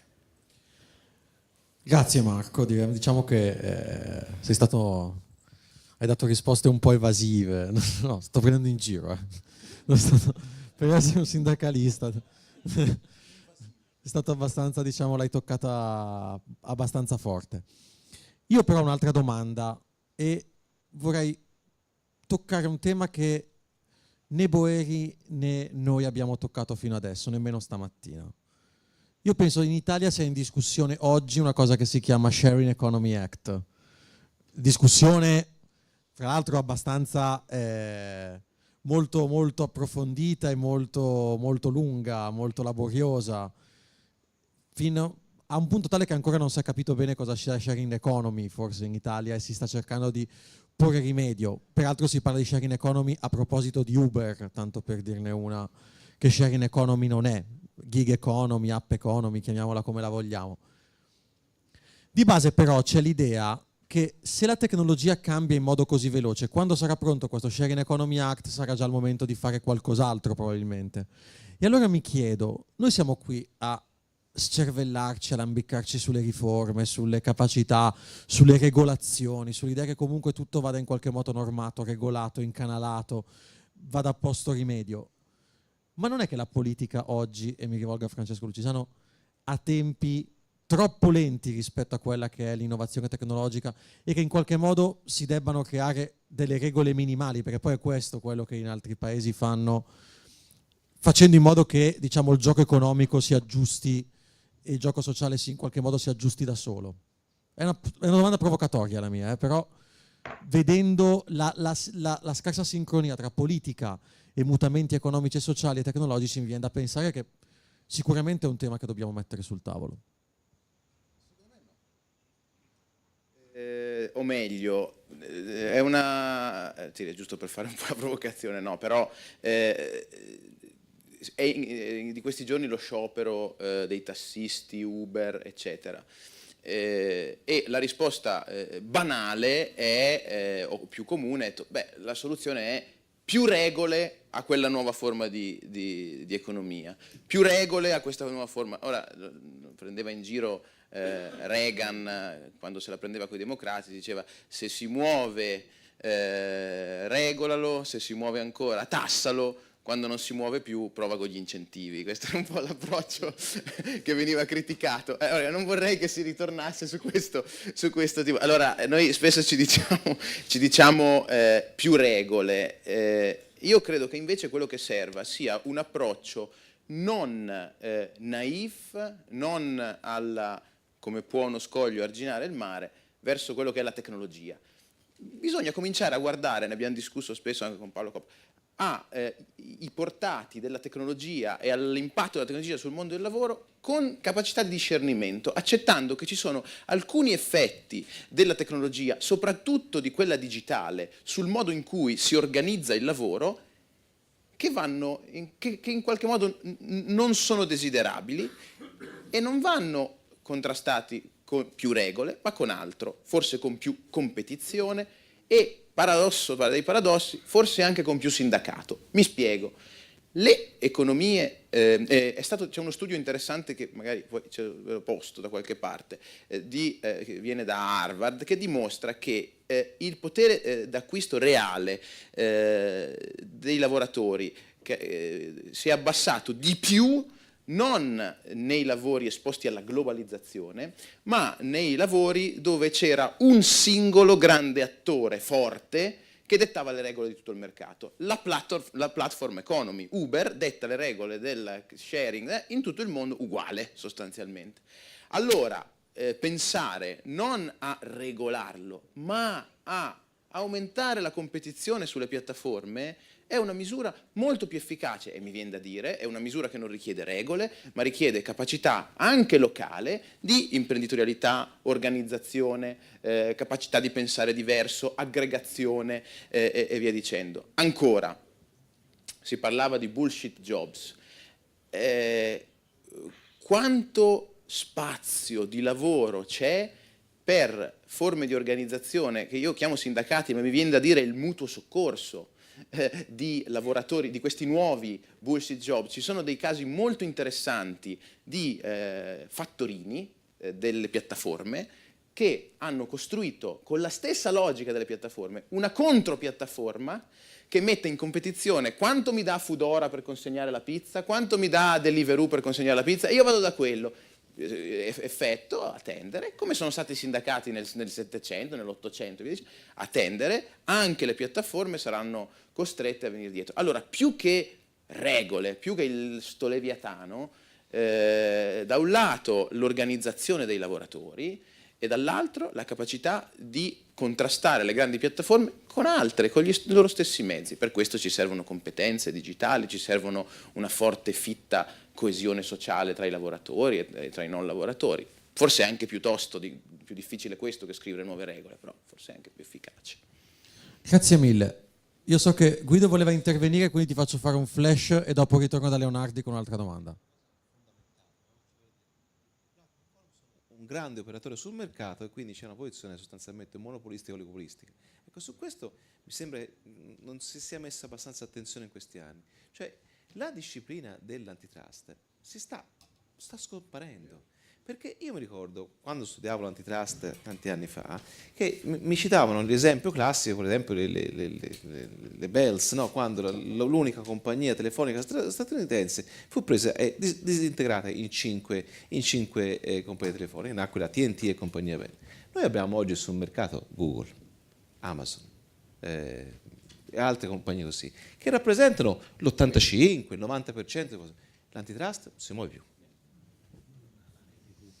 Potremmo aprire un capitolo ulteriore anche sulle tasse, fra l'altro, però sulle tasse, potremmo discutere su questo se alla casellina ahimè tristemente vuota delle persone quando devono scrivere cosa serve l'Europa, ecco, magari una cosa del genere potrebbe poi magari essere. Stamattina avete parlato anche di lobbying, no? Ecco, anche questo, Ieri sera. Ecco. Tiene tutto Collegato. assieme. Io però con Leonardi volevo toccare un argomento che abbiamo toccato stamattina, ma prenderlo da un punto di vista diverso, perché si è parlato adesso di due cose importanti, di piattaforme, di matching, perché di fatto questo è Uber, queste sono le contropiattaforme dei facchini di Foodora, quelle che mettono in connessione domanda e offerta.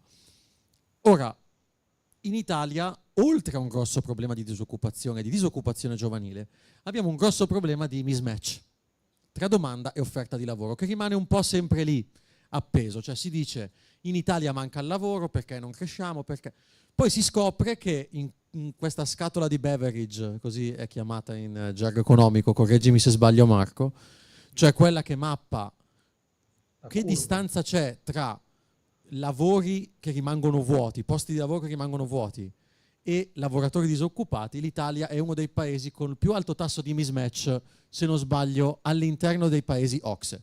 E le famose politiche attive del lavoro, che noi citiamo in continuazione, ma forse bisognerebbe metterci 2 secondi a spiegare cosa sono. Di fatto sono quella cosa che dovrebbe ridurre il mismatch tra domanda e offerta. Sono rimasti un po' indietro rispetto ai primi decreti attuativi del Jobs Act, cioè sono rimaste un po' in coda.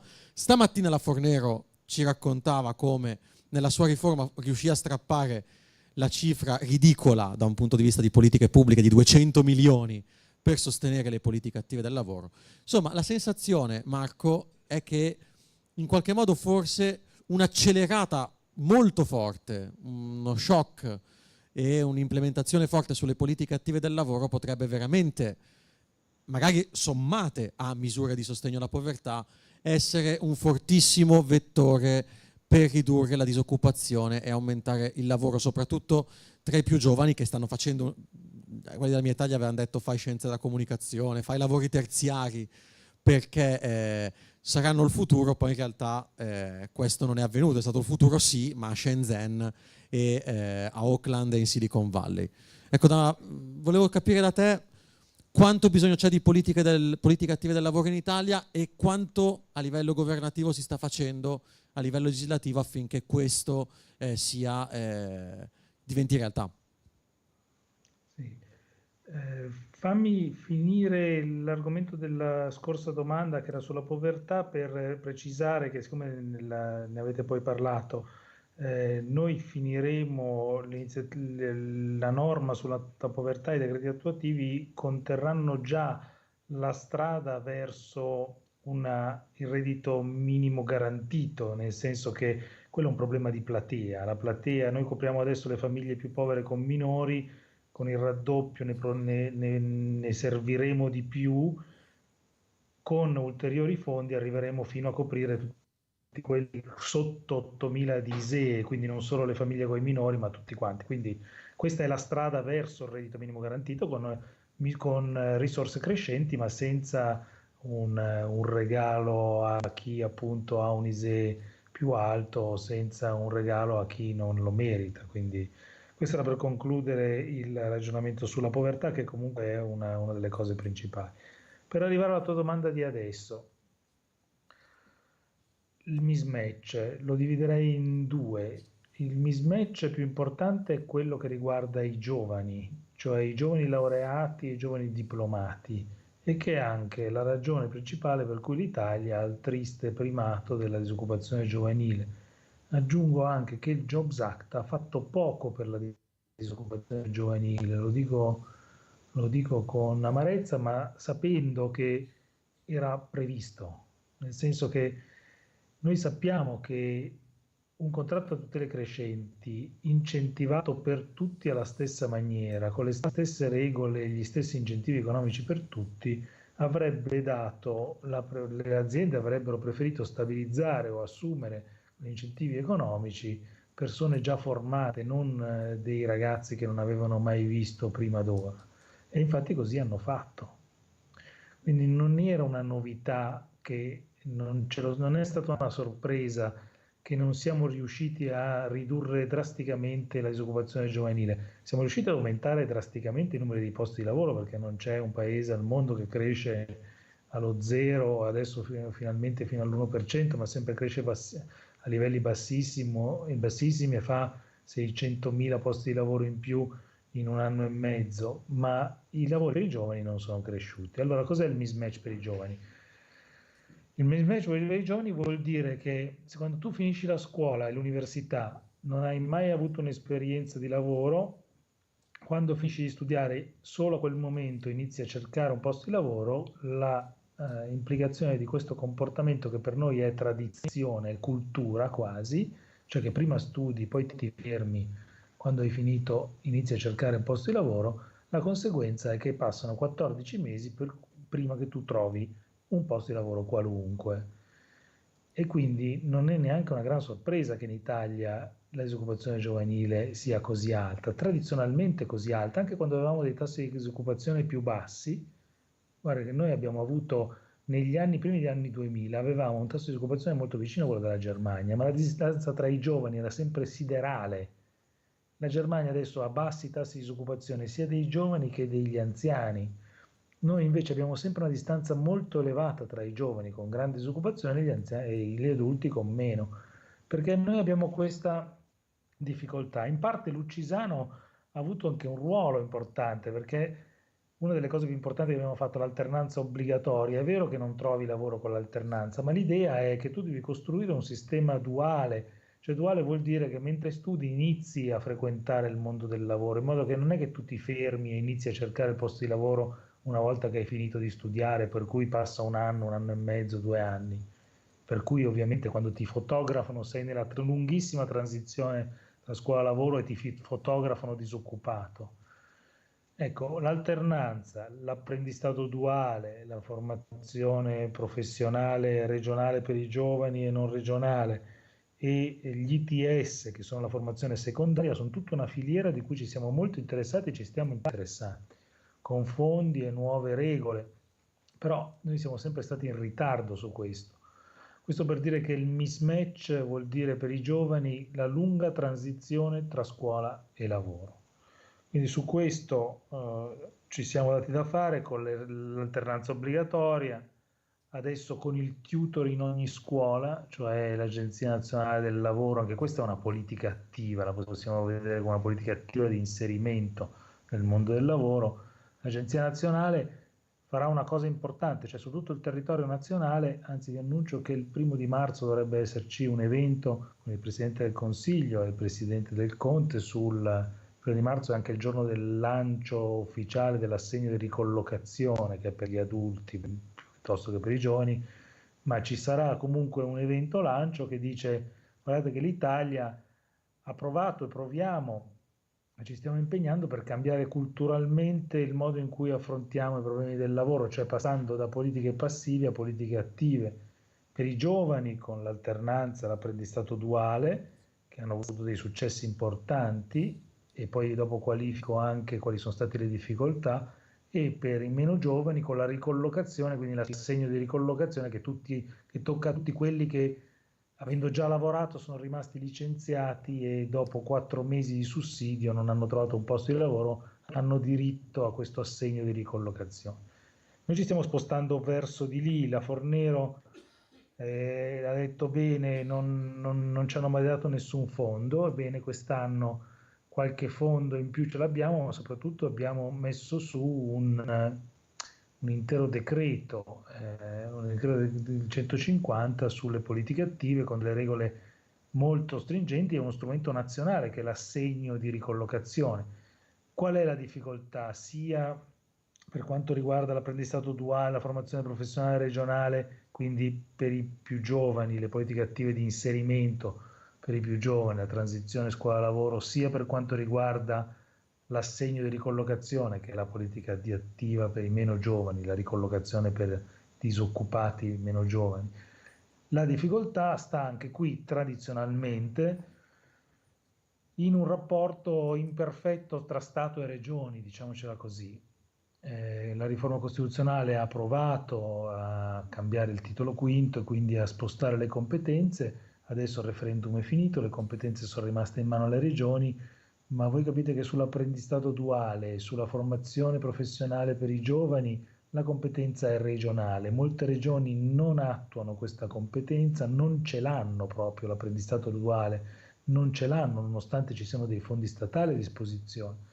Non hanno formazione regionale, formazione professionale regionale perché non la vogliono sostanzialmente, non vogliono contribuire a pagarla e quindi i giovani di queste regioni rimangono senza. D'altra parte l'assegno di ricollocazione, le politiche attive del lavoro, anche queste sono competenza concorrente, sono rimaste competenza concorrente. L'assegno di ricollocazione e tutto il 150 sulle politiche attive sono ovviamente validi, anche se abbiamo perso il referendum, perché sono stati iscritti a legislazione, alla Costituzione vigente, però è innegabile che c'è una difficoltà con le regioni, perché ovviamente la competenza essendo rimasta in capo alle regioni, le regioni hanno anche tenuto i soldi e hanno tenuto la competenza su tutte le politiche attive, quindi è chiaro che, che lo strumento nazionale assegno di ricollocazione, diciamo così, ha una vita più difficile di prima. Detto questo, è chiaro che si continuerà su questa strada, sulla strada delle politiche attive, anche perché ritengo che non si possa fare altro semplicemente, cioè non è pensabile. Voi vedete adesso quanto le politiche attive possano servire, non è pensabile, per esempio, citando una cosa molto attuale, come la crisi di Almaviva. Almaviva, dopo anni di trattative, è finita male sostanzialmente, finisce male.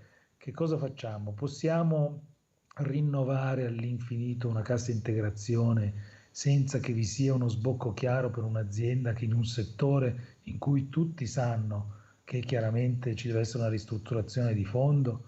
È un atteggiamento intelligente procedere con anni e anni di cassa integrazione per dei lavoratori che nella stessa azienda molto probabilmente, con probabilità altissima, non potranno mai essere ricollocati?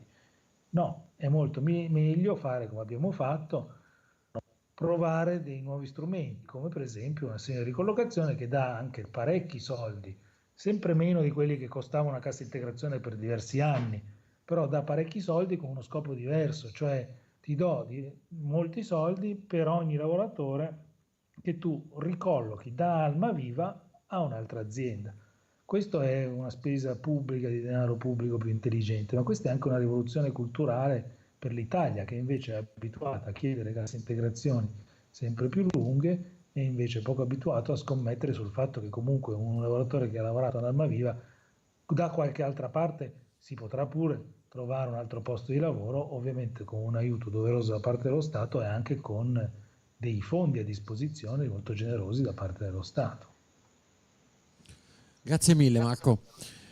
Io vorrei coinvolgere Giuseppe Bronzini, imparato, e Guido e Marco in chiusura, diciamo, su 3 tematiche abbastanza rilevanti che delineano il futuro ma che sono già presenti in qualche modo, o perché sono paradigmi politici già in essere, executive orders mi verrebbe da dire, o perché sono nel programma politico, nella sperimentazione politica di alcuni leader, e non è detto che non diventino poi politiche di governo o che in qualche modo contaminino altri a portarle avanti. Ad esempio, a Giuseppe Bronzini chiederei che ne pensa dell'idea di una tassazione sui robot, quindi sull'automazione proposta da Benoît Hamon, che è il candidato socialista all'Eliseo, e in generale sull'idea che in qualche modo che va al contrario di quella che ad esempio Paul Mason ha proposto in post-capitalismo, cioè l'idea che invece si debba dare un reddito di cittadinanza o qualcosa di simile come sussidio all'innovazione. Paul Mason in sostanza dice: spingiamo l'innovazione ai suoi massimi e usiamo, diciamo, a mo' di sussidio all'innovazione la protezione delle categorie che rimangono escluse. Hamon, al contrario, dice: blocchiamo l'innovazione, tassiamola, affinché le aziende preferiscono, invece che un muletto che si guida da solo, un umano che spinga un muletto. E a te toccherà dire, ma dopo, prima tocca a Giuseppe. Morditi la lingua per 5 secondi. Ho avuto l'impressione che Hamon sia un pochino più ambiguo, anche perché c'ha come consigliere Piketty, che forse così è più, diciamo, disponibile a quest'idea dell'innovazione e del progresso. Sarei quindi tutto sommato d'accordo con quello che diceva prima lui, nel senso che di fronte all'innovazione io non sposerei per nessuna ragione delle posizioni di carattere luddista, nel senso che le protezioni all'ingresso dell'innovazione sono poi alla fine recidono il ramo sul quale tutti siamo seduti, perché diventano appunto solo delle posizioni a ribasso che fra l'altro intenibili nell'ambito di normazioni che sono nazionali. A livello mondiale comunque non si riuscirebbe mai a fermare l'innovazione tecnologica, il mondo già, diciamo, è già mondializzato a livello di internet, eccetera. Quindi io tutto sommato sono favorevole alla posizione di Mason espressa in post-capitalismo, nel senso che l'innovazione consente la liberazione dalla schiavitù poi del la posizione lavoro. Bentivoglia anche. Però. Sì, certo. E al contempo, perché già c'era questo doppio movimento del famoso frammento marxiano, cioè contemporaneamente alla riduzione del lavoro al tempo necessario cambia anche la natura del lavoro, perché il lavoro che noi oggi vediamo, a proposito di share economy, è un lavoro sempre più libero, flessibile, senza eterodirezione. È vero che c'è la questione che poneva lui prima, cioè nel senso che oggi l'intervento della share economy si ha soprattutto attraverso monopoli che non sono controllati, le piattaforme sono poi alla fine nuove enclosures, diciamo, perché abbiamo dei mastodonti che si ricingono appunto i loro territori, non consentono, però che poi è il grande problema che un gigante come Evgeny Morozov pone in continuazione, cioè abbiamo questi grandi padroni di internet che praticamente rubano i dati, che poi convertono i big data anche in attività produttive di tipo tradizionale e che quindi alla fine alterano i meccanismi. Però mi sembra che questo poi alla fine ponga un problema appunto di politiche antimonopolistiche, se vogliamo anche tradizionali, rooseveltiane, cioè quello che si chiede alla fine sotto sotto potrebbe essere una semplice Sherman Act però plasmata su internet. E quindi torno al problema di base, diciamo, al reddito di base come problema di base. Se ha ragione Mason, cioè se noi non possiamo, diciamo, tenere il broncio al proprio tempo e bloccare l'innovazione, bandire qui e là per l'Europa Uber, bandire R&B o tassarla come ha paventato giustamente la Commissione europea per rendere talmente impraticabile da metterla fuori mercato. Se queste vie non sono impercorribili, occorrono delle protezioni di base, che non è però il Leviatano.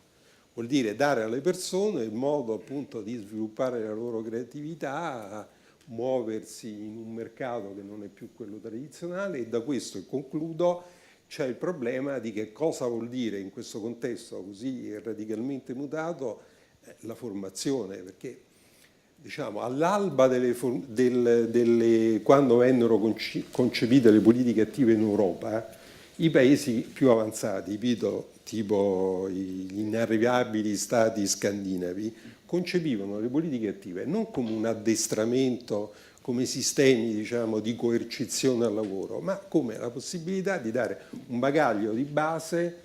La gente in Scandinavia si laureava in 2 o 3 lingue, in 2 o 3 materie, conosceva lingue a pioggia, eccetera. Quindi la possibilità effettivamente di allargare le capabilities individuali in modo anche da poter passare da un lavoro all'altro e scegliersi più possibile il lavoro che era più corrispondente. Oggi, in un contesto che in qualche modo si libera dal lavoro tradizionale, le politiche attive devono cambiare, non possono essere quelle, scusi professor Lonardi, del Ministero che in cambio di una prestazione, qual è quella che voi, secondo me ha ragione, visto che è l'unica in campo, volete approvare contro la povertà in cambio di 400 euro mensili, una serie di prescrizioni meticolose, coercitive, punitive alla fine, di cui insomma l'individuo è visto come colpevole di non essersi riuscito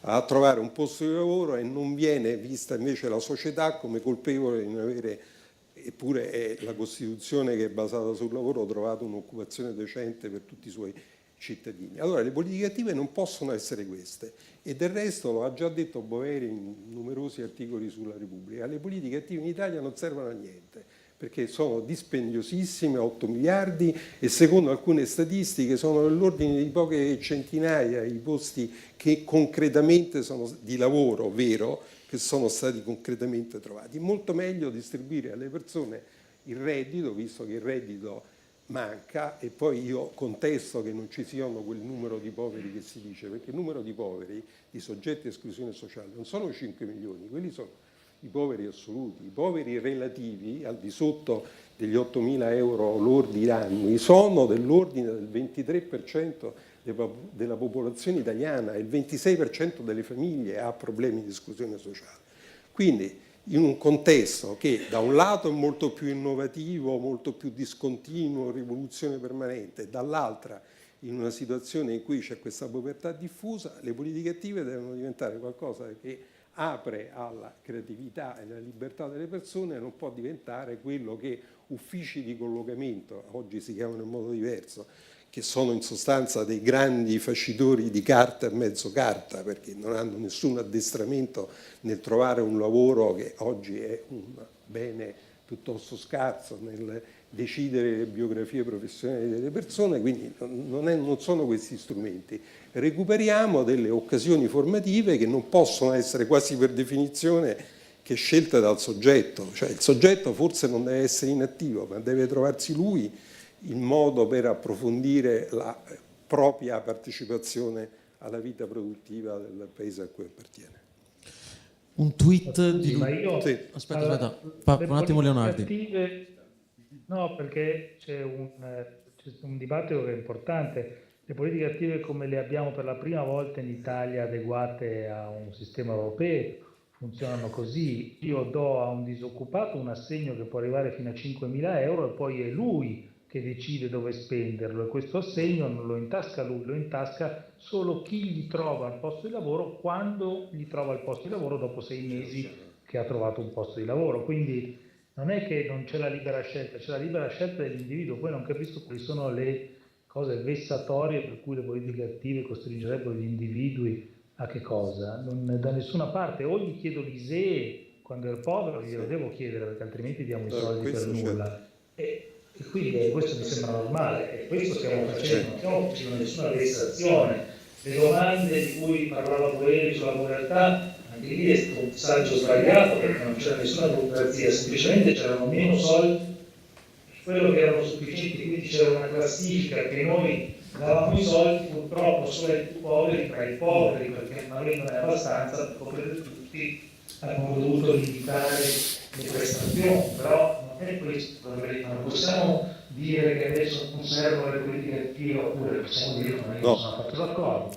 Le politiche attive servono, devono essere semplici, non devono passare dagli uffici pubblici, infatti non le facciamo per quanto possibile passare dagli uffici pubblici. L'assegno di ricollocazione glielo diamo in mano al disoccupato e non lo può incassare lui ovviamente, ma lo può incassare solo chi a un certo punto lo occupa. Più semplice di così. Il punto vero è farlo, oppure se uno vogliamo dire che allora è meglio dare 5.000 euro in giro a tutti quelli che sono disoccupati, beh, questo è un altro sistema, ma non è un sistema che io le politiche attive ci sono in tutta Europa, non capisco, sono in Italia, non ci sono.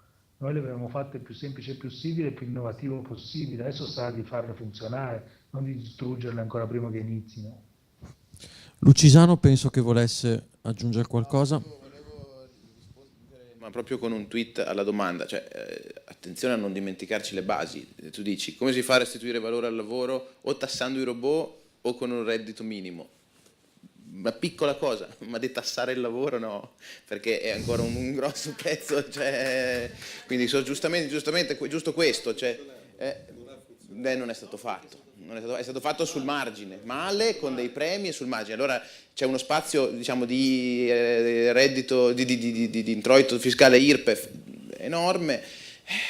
Le macchine ci fanno concorrenza, anche perché noi abbiamo nelle nostre mani e sulla nostra testa una zavorra che è quella delle tasse sul lavoro, ma molto banale. Ma devo ammettere la mia colpa, perché in effetti non mi era venuto in mente no, ma è così, il fardello che della tassazione sul lavoro no, diventa ma invece è un problema del dibattito.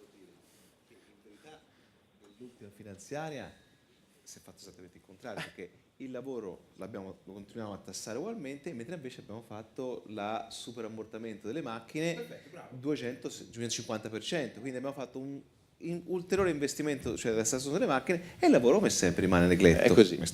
Però io a Guido volevo chiedere un'altra cosa, ma abbastanza flash, perché comunque man mano che si va avanti le risposte devono essere più brevi, perché sennò la sala rimaniamo solo noi a parlare.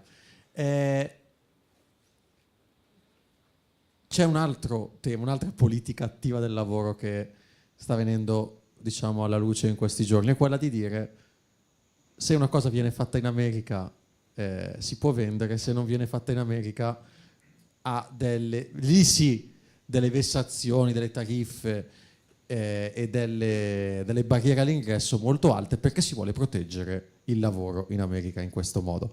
Questa è una politica che noi teniamo lì come se fosse, diciamo, appartenente a un pianeta diverso. Ai noi è la politica economica legata al lavoro della più importante economia del pianeta.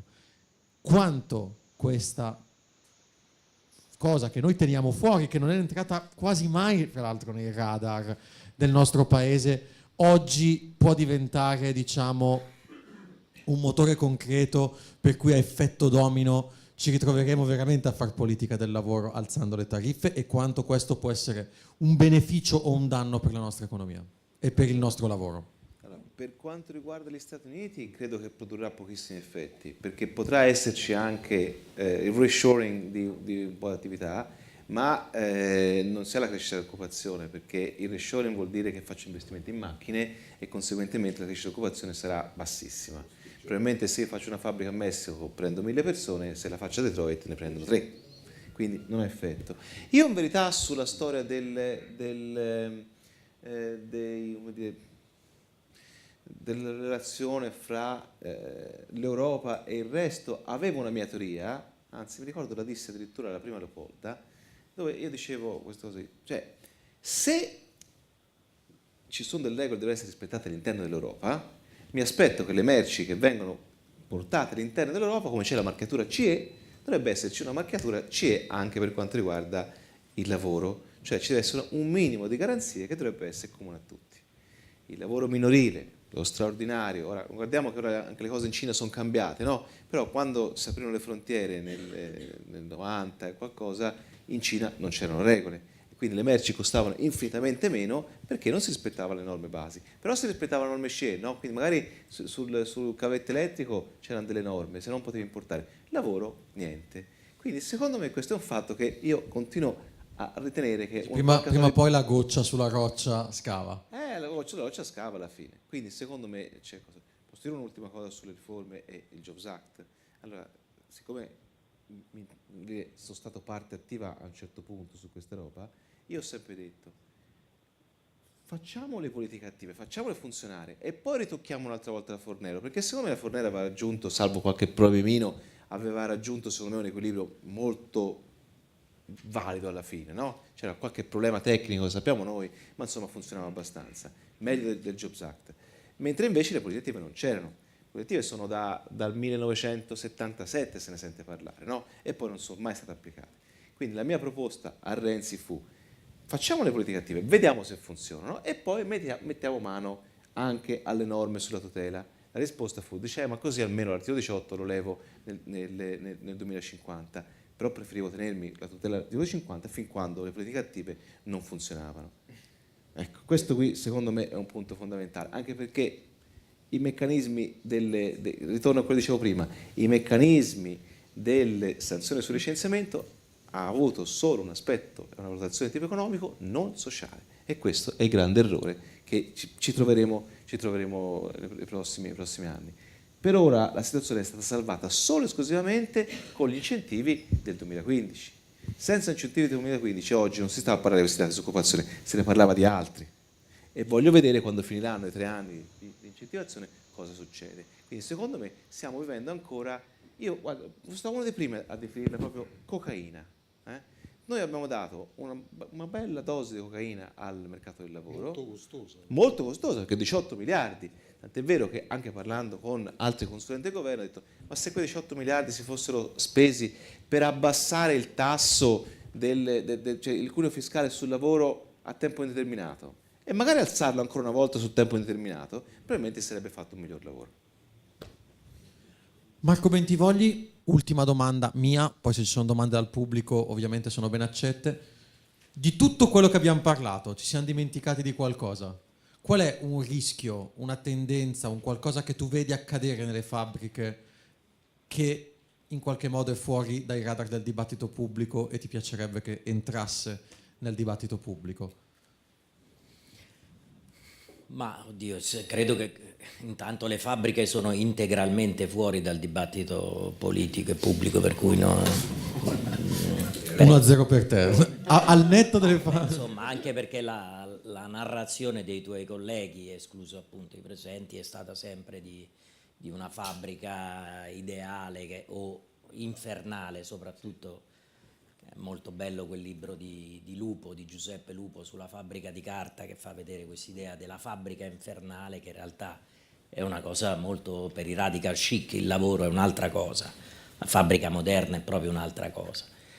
E per cui c'è il problema vero è che per 30 anni non si è parlato di lavoro, siccome è diventato spettacolare quanto drammatico durante la crisi, si è preso il sindacalista simbolico e il lavoro infernale, disperato, che in realtà è il modo peggiore per descrivere il lavoro. Su questo però, se posso tornare velocemente indietro, noi sulla sharing economy siamo schiacciati tra Foodora che dice ma tanto i ragazzi si divertono a portare le pizze e un pezzo del sindacato rilevante che dice serve una nuova categoria giuridica per questi lavoratori, cioè da chi Ieri banalizza. un congresso di un partito è stato aperto da uno dei rider di Foodora, questo dà l'idea, diciamo, Sì, di quanto però il appunto dibattito vediamo che un pezzo di quel partito trascina, tra l'altro cose che hanno fatto loro quando erano al governo, dentro il dibattito proprio tutto su schemi ideologici. E questo serve da un lato o a banalizzare e a non dare nessuna tutela a quei lavoratori, perché Foodora addirittura cambiava le retribuzioni tra Torino e Milano, cosa che è altro che un certificato europeo, no? E un'idea del sindacato che siccome non si vede nel futuro, proprio non si vede, non esiste nel futuro, e allora cerca di plasmare, di fermare il mondo perché non ci riesce a star dietro. E questi sono due problemi, perché noi siamo lì in mezzo e questa è una grossa difficoltà. Se guardiamo quello che accade su Uber, su Flixbus, è assurdo. Adesso nel milleproroghe c'è l'emendamento per asfaltare Flixbus. 3 milioni di italiani hanno viaggiato con questi pullman verdi e arancioni, non so se li avete visti in autostrada, grazie alle piattaforme. Che è spettacolare, perché in realtà il nostro è un paese, per quello che dico, bisogna ragionare sugli obiettivi e sulle equità generali, oppure sul consenso. E siccome il nostro è un paese in mano alle corporazioni piccole che giocano sullo restringimento del mercato di riferimento, è la cosa più assurda. Cioè il taxi a Roma porta pochissime persone, non tante come a Londra, come a Parigi, come a New York, e per cui investono sul fatto che il loro mercato resti piccolo, e lì non c'è nulla di sociale. Non c'è la tutela della socialità, della dimensione, affatto, neanche della qualità del servizio. Allora, da questo punto di vista io credo che dobbiamo fare delle riflessioni un po' più aperte, un po' più libere, anche perché oggi la cosa che capita, prendi da Milano a Roma in aereo e spendi 55 euro, sali sul taxi e ne spendi 58 per arrivare dall'aeroporto alla città, che è una cosa. E poi dopo c'è un pezzo, vedere Fassina alla guida dei tassisti ti fa capire appunto che anche la sinistra è completamente, beve del vino cattivo. Per cui su queste cose è chiaro che noi dobbiamo avere un po' più di coraggio, e anche la normativa dell'antitrust, siccome in gran parte delle vertenze che ho seguito, quella dell'acciaieria speciali interni soprattutto, l'antitrust europea è basata su trattati istitutivi che fa ridere i polli. Il fallimento della cessione ai finlandesi partì perché allora Almunia e poi la Vestager, secondo i trattati istitutivi, doveva guardare la produzione dell'inossidabile rispetto al mercato europeo, e noi con i lavoratori che spiegavamo: guardate che non ci sono solo 3 produttori, perché c'è un altro produttore che si chiamano importazioni, che è più grosso di tutti e 3 i produttori, e sono coreani, cinesi, eccetera eccetera. E invece trovi la burocrazia, come dicono altri, europea, che spiega no, c'è quello che ha una posizione dominante perché ha lo 0,8 in più. Anche ragionare d'Europa su queste cose credo che sia utile. E sulle politiche attive io ho elaborato nel libro, per chi l'ha letto, il teorema di Tarzan, e cioè io sostengo invece le politiche attive, sono assolutamente importanti, sono contro quella narrazione che si fa sulla cassa integrazione, perché ordinaria e straordinaria vengono pagate da aziende e lavoratori, non dalla fiscalità generale, questo andrebbe spiegato sempre. Ma le politiche attive sono assolutamente importanti, però, e lo dico a Marco, il teorema di Tarzan è: io lascio la liana a cui sono aggrappato se l'altra almeno la vedo. Cioè, sapete, no? Ci sono varie versioni di Tarzan, da quello più comico a quello meno comico. Ecco, se io ancora non ho uno schieramento di strumenti operativi sulle politiche attive e la crisi è ancora in corso, la liana e ancora non la vedo, io poi sono, dopo il 4 dicembre, penso che l'ANPAL, anche se doppiamo del Conte, ecco, non funzionerà. Con il titolo quinto l'ANPAL non può funzionare, bisogna essere chiari. L'ANPAL si occuperà nei prossimi 2 anni di cosa faccio fare a quelli di Italia Lavoro, cosa faccio fare a quelli ex Ispol, cioè si occuperà di queste cose qui, in cui conta la contrattazione con i vari mandarini ministeriali più che pensare ai giovani che perdono i posti di lavoro. Ecco, e questo, pensare di lasciare i lavoratori nelle mani di questo sistema è molto preoccupante. E siccome tra l'altro l'assegno di ricollocazione secondo me è uno strumento molto giusto, però noi, lo dico a Marco, noi in molti accordi di ristrutturazione abbiamo già sperimentato prima l'assegno di ricollocazione, cioè anche nel settore degli elettrodomestici, proprio in queste regioni abbiamo dentro gli accordi di ristrutturazione c'era una somma esattamente simile a quella dell'assegno di ricollocazione. Noi abbiamo il pubblico che non ha mai funzionato sulla ricollocazione delle persone e in Italia abbiamo anche il privato che non funziona, perché le mitiche agenzie di ricollocazione del privato non solo hanno pochissima esperienza, ma poi se tu hai anche un'agenzia privata di ricollocazione nel Sulcis, lì non ci sono gli alberi, per cui non ci sono le liane. Cioè abbiamo delle aree deindustrializzate in cui anche immaginare bilancio di competenze, formazione, eccetera, alla fine di tutto questo percorso che rafforza la persona, il meccanismo è la valigia. Prendo e me ne vado. Per cui Infatti, sempre su questo punto qui, una discussione che c'era già ai tempi di Chino, quando si parlava di queste cose, era il tema della mobilità. Cioè, da noi c'è una mobilità scarsa. Ma invece funziona nei paesi anglosassoni? Sì, ma io invece sono, e chiudo, sono molto meno pessimista sulla questione del back reshoring, anche perché abbiamo fatto tutti gli accordi di ristrutturazione, compresa Fiat, compresa Whirlpool, eccetera, eccetera, sul rientro di lavorazioni che erano andate molto lontane dall'Italia.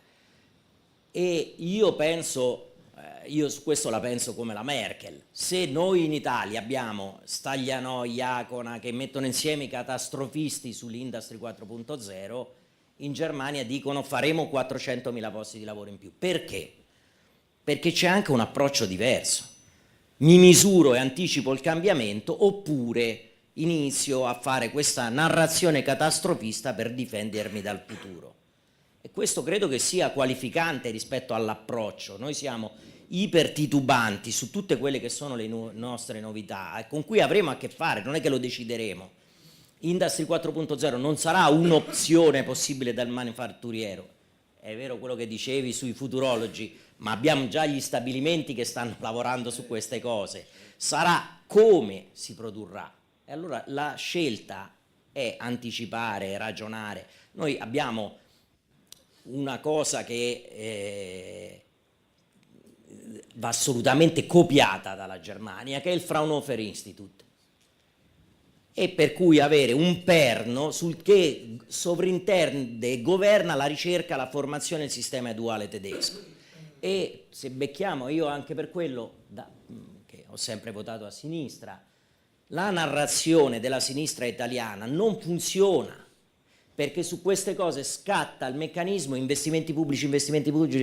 Il problema italiano è gli investimenti privati che sono spariti, e il Fraunhofer Institute tra l'altro ha credo 3 miliardi di volume di piani di formazione, al 70% funziona con il privato e il 30% con investimenti pubblici, perché le imprese quando devono fare un piano di ricerca, di innovazione e di formazione sono garantite che quella corrisponde a alta qualità e serietà, non a quello che è stato spesso la formazione nel nostro paese.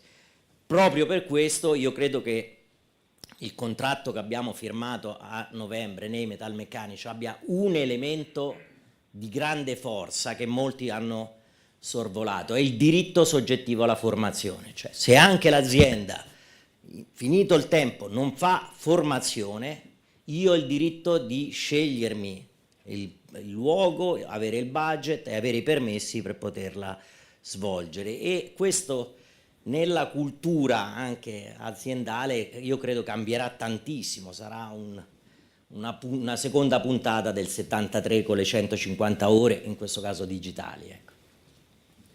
La vedo abbastanza cotti, ma se avete domande io direi di approfittarne adesso. Ok, ne abbiamo 3, ma mi alzo io o... Okay. 2. Faccio una io, Fabio Savelli per il Corriere della Sera. Il tema fisco secondo me si connatura molto al tema lavoro. Quando ho sentito parlare di tecnologia ovviamente mi vengono in mente gli over the top, mi vengono in mente le grandi aziende americane. Ecco, non c'è in questo momento in Europa una voce veramente unica, sola, che riesca a far ragionare i grandi colossi in termini anche di uniformità di approccio al fisco. Per esempio l'Irlanda adesso c'è stato questo ricorso contro l'Unione Europea su Apple. Questo è un altro tema secondo me, perché gli americani riescono a creare sviluppo e competenze, posti di lavoro, però non sono così tanti rispetto a quanti poi ne bruciano altrove, e poi in termini fiscali in Italia hanno SRL, Amazon hanno un SRL forse. Raccolgo tutte le domande. Questa a chi la vuoi dedicare? Ok, poi dopo tiriamo a sorte chi risponde. Allora, Prego. buonasera, mi chiamo Roberta Papini, sono l'amministratore delegato della Glocal Trade, che è una società tedesca che si occupa di sharing economy. In Italia volevo capire a che punto siamo con la sharing economy, e quindi ecco per cui sono qui oggi. Ed è una domanda che quindi rifaccio. Qui si parla di economia collaborativa solo in termini di Uber e di Foodora. Ma in Italia è questa l'economia collaborativa? Viene capito questo come sharing economy? Perché in Germania, ma anche in tutti gli altri paesi europei, io stessa ho una piattaforma di economia collaborativa, cioè ce ne sono tante, perché economia collaborativa vuol dire condivisione, vuol dire uso, riuso di strutture già esistenti che vanno a beneficio di tutti gli utenti, che è importantissima. Cioè andiamo nel mondo della condivisione. Economia 0.0, Rifkin ne parlò quanti anni fa? Tanti anni fa. E allora mi chiedo, ma in Italia, ma che stiamo facendo? Cioè economia collaborativa è stata praticamente sintetizzata in 5 parole, Uber e Foodora. Ma non è questa. Ok, faccio però una piccola, diciamo, rewind, poi non so se ci sono le registrazioni. Abbiamo premesso che Uber e Foodora sono gig economy, app economy, non c'entrano nulla con la sharing economy, ma in Parlamento si sta votando uno sharing economy act poi tra l'altro Foodora proprio con la sharing economy non c'entra nulla. Uber, se non altro, mette il simulacro della sharing economy, diciamo, per massimizzare i propri profitti. BlaBlaCar è sharing economy. Però questo è interessante perché abbiamo trattato tutto l'aspetto di quella che viene erroneamente chiamata sharing economy, tocco la domanda, cioè la parte, diciamo, deleteria, in parte quella che produce, ecco, forse ho sbagliato addirittura a dire deleteria, ma quella che produce, diciamo, disruption a livello di mercato molto forte, non parliamo di tutto il resto. Quindi questa è la seconda domanda. C'è una terza domanda? Posso fare io il direttore del traffico e scegliere chi risponde alle domande?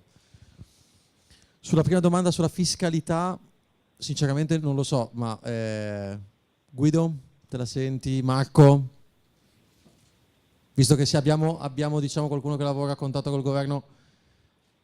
Marco, vuoi rispondere tu alla domanda su lavoro e fiscalità? Il fisco per la nuova economy non è una cosa che abbiamo trattato, c'è stato un dibattito molto acceso quando c'è stata la possibilità di introdurre, diciamo così, anche se in modo imperfetto, il sostituto di imposta, Airbnb che avrebbe fatto il sostituto di imposta, che poi Renzi non ha voluto procedere. Però quello è stato l'unico esempio, mi sembra, dell'anno scorso. Poi c'è tutto il dibattito sulla web tax, però non sono cose che sono all'ordine del giorno, diciamo, almeno sono state brevemente per quanto riguarda Airbnb, ma non c'è. Io quando ci fu, posso dirvi questo, quando ci fu il dibattito sulla tassazione di Airbnb, era venuto in visita Jason Furman, che è il capo degli economisti, era il capo degli economisti della precedente amministrazione, e lì gli facemmo la domanda: ma voi come regolate negli Stati Uniti, per esempio, dal punto di vista giuslavoristico, più vi facciamo la domanda, gli operatori, per esempio chi fa il guidatore di Uber, e lì c'è un grosso dibattito, perché ovviamente sono tipi di lavoro nuovo, però lì la risposta fu molto chiara e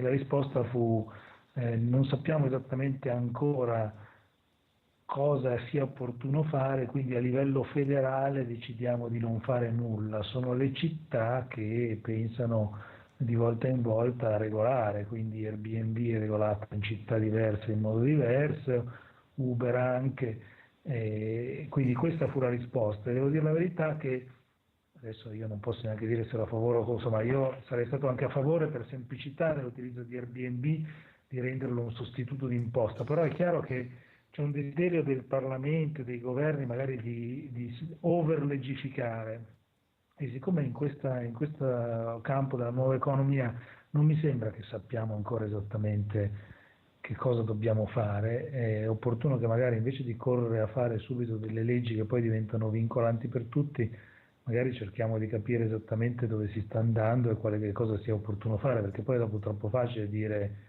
liberalizziamo Uber, cancelliamo Uber, Airbnb libero per tutti oppure sostituto di imposto diretto. Per Airbnb per esempio c'è una regola sul fisco che è molto chiaro, cioè i proventi di Airbnb dovrebbero essere tassati e devono essere tassati, che confesso che anche io affitto Airbnb, la mia casa di Milano quando vengo a Roma, io pago le tasse sulla base del 20% che è la cedolare secca dei redditi da affitto per brevi periodi, quindi una regola c'è, il problema è che ovviamente lì devi fidarti dei cittadini che paghino le tasse. Se fosse il sostituto d'imposta sarebbe un sostituto d'imposta automatico, sarebbe molto più comodo, sia per chi usa Airbnb sia per lo Stato, che sarebbe più sicuro che chi usa Airbnb paga le tasse.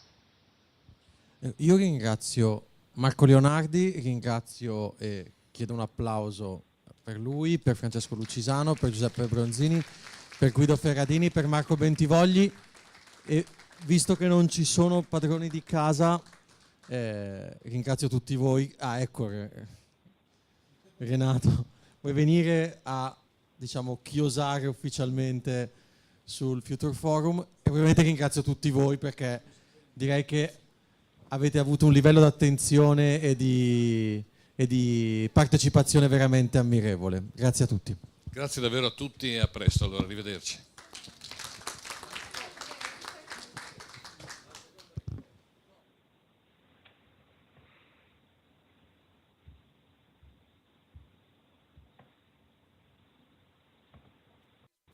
Yeah.